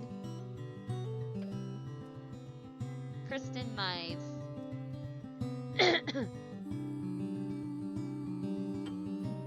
Very nice music. Oh my god, the story was so good. I like how you had to use the charms to get different paths for each story. That ending was definitely the best one.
Man, that's a lot of Kickstarter people. Definitely a game that deserved it though. Yeah!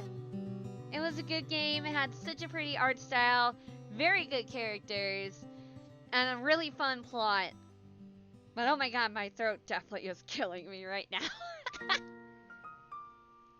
I like doing voice acting too much. I might not be able to do a wide variety of voices, but being able to do voice acting nonetheless is so much fun for games like these. I think the voice that definitely grates on the throat the most is Rolo's voice, because it's a lot like the voice I did for the guy in Miles Edgeworth's Ace Attorney.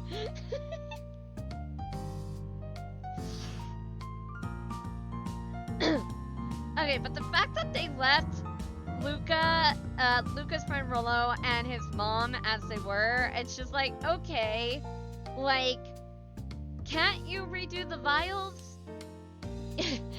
I know, I will.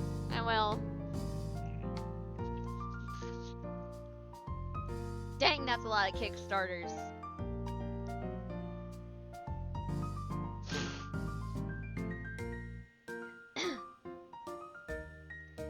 I mean, it takes a lot of people to raise the money for a game like this, so it's understandable. It's just a lot of names.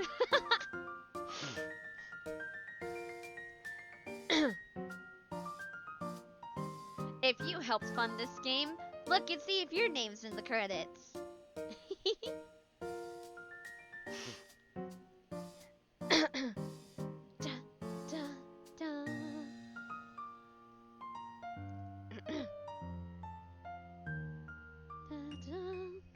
Da, da, da. Oh, nice.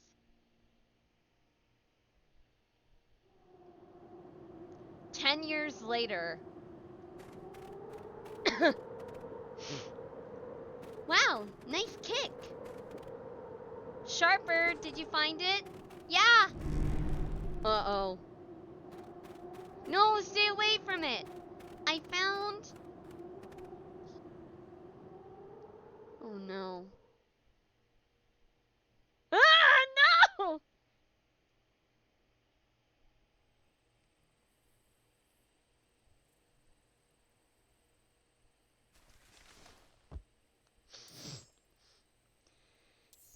Just absolutely making sure I didn't miss anything.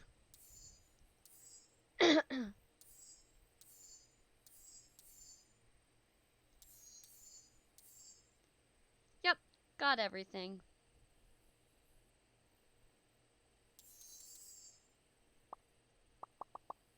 Exit. Eee, that was so good. I enjoyed it a lot. Alrighty, so let me go ahead and see how long I've been streaming for. 2 hours and 30 minutes. Okay, Let's see if we can maybe play one more thing, and then if not, then no worries. Alright, let's double check what I have on my Steam. Oh dear, though, the fact that it glowed when Sharper got close makes me have a bad feeling that shit's about to go down. Alrighty, let's see. You know what? I think that's a good place to end for today. It's a bit of a shorter stream, but you know what? I had fun, and I hope you all did too. So let's go ahead and see who we could potentially raid. Twitch.tv.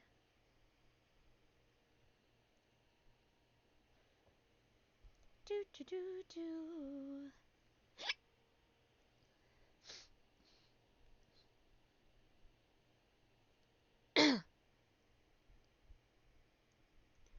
Alright, let's see. Do,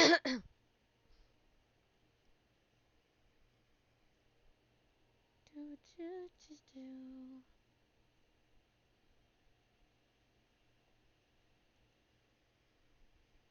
Ooh, Pumpkin is still streaming, I think. Let's take a look.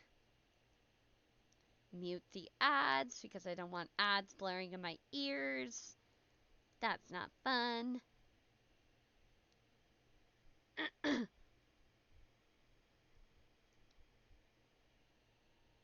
Do do do, waiting for the ad to end. Alright, looks like she's still streaming. So we're gonna go ahead and raid Pumpkin Potion. She is a oldies but goodies, black and white VTuber, and it's very fun. So let's go ahead and go give her some support. So anyway, thank you so much for watching today's stream. I had a lot of fun. I hope you all did too. So we're going to go ahead and raid Pumpkin Potion, a black and white VTuber who is very retro. You know, if you want your nostalgia fix, she is currently playing Disney Dreamlight Valley. So we're going to go ahead and go show her love support. Anyway, till next time, Overworld, this is Phantom Ender signing out. I shall see you all again on Saturday. I am super excited to see you all then. Goodbye, Overworld!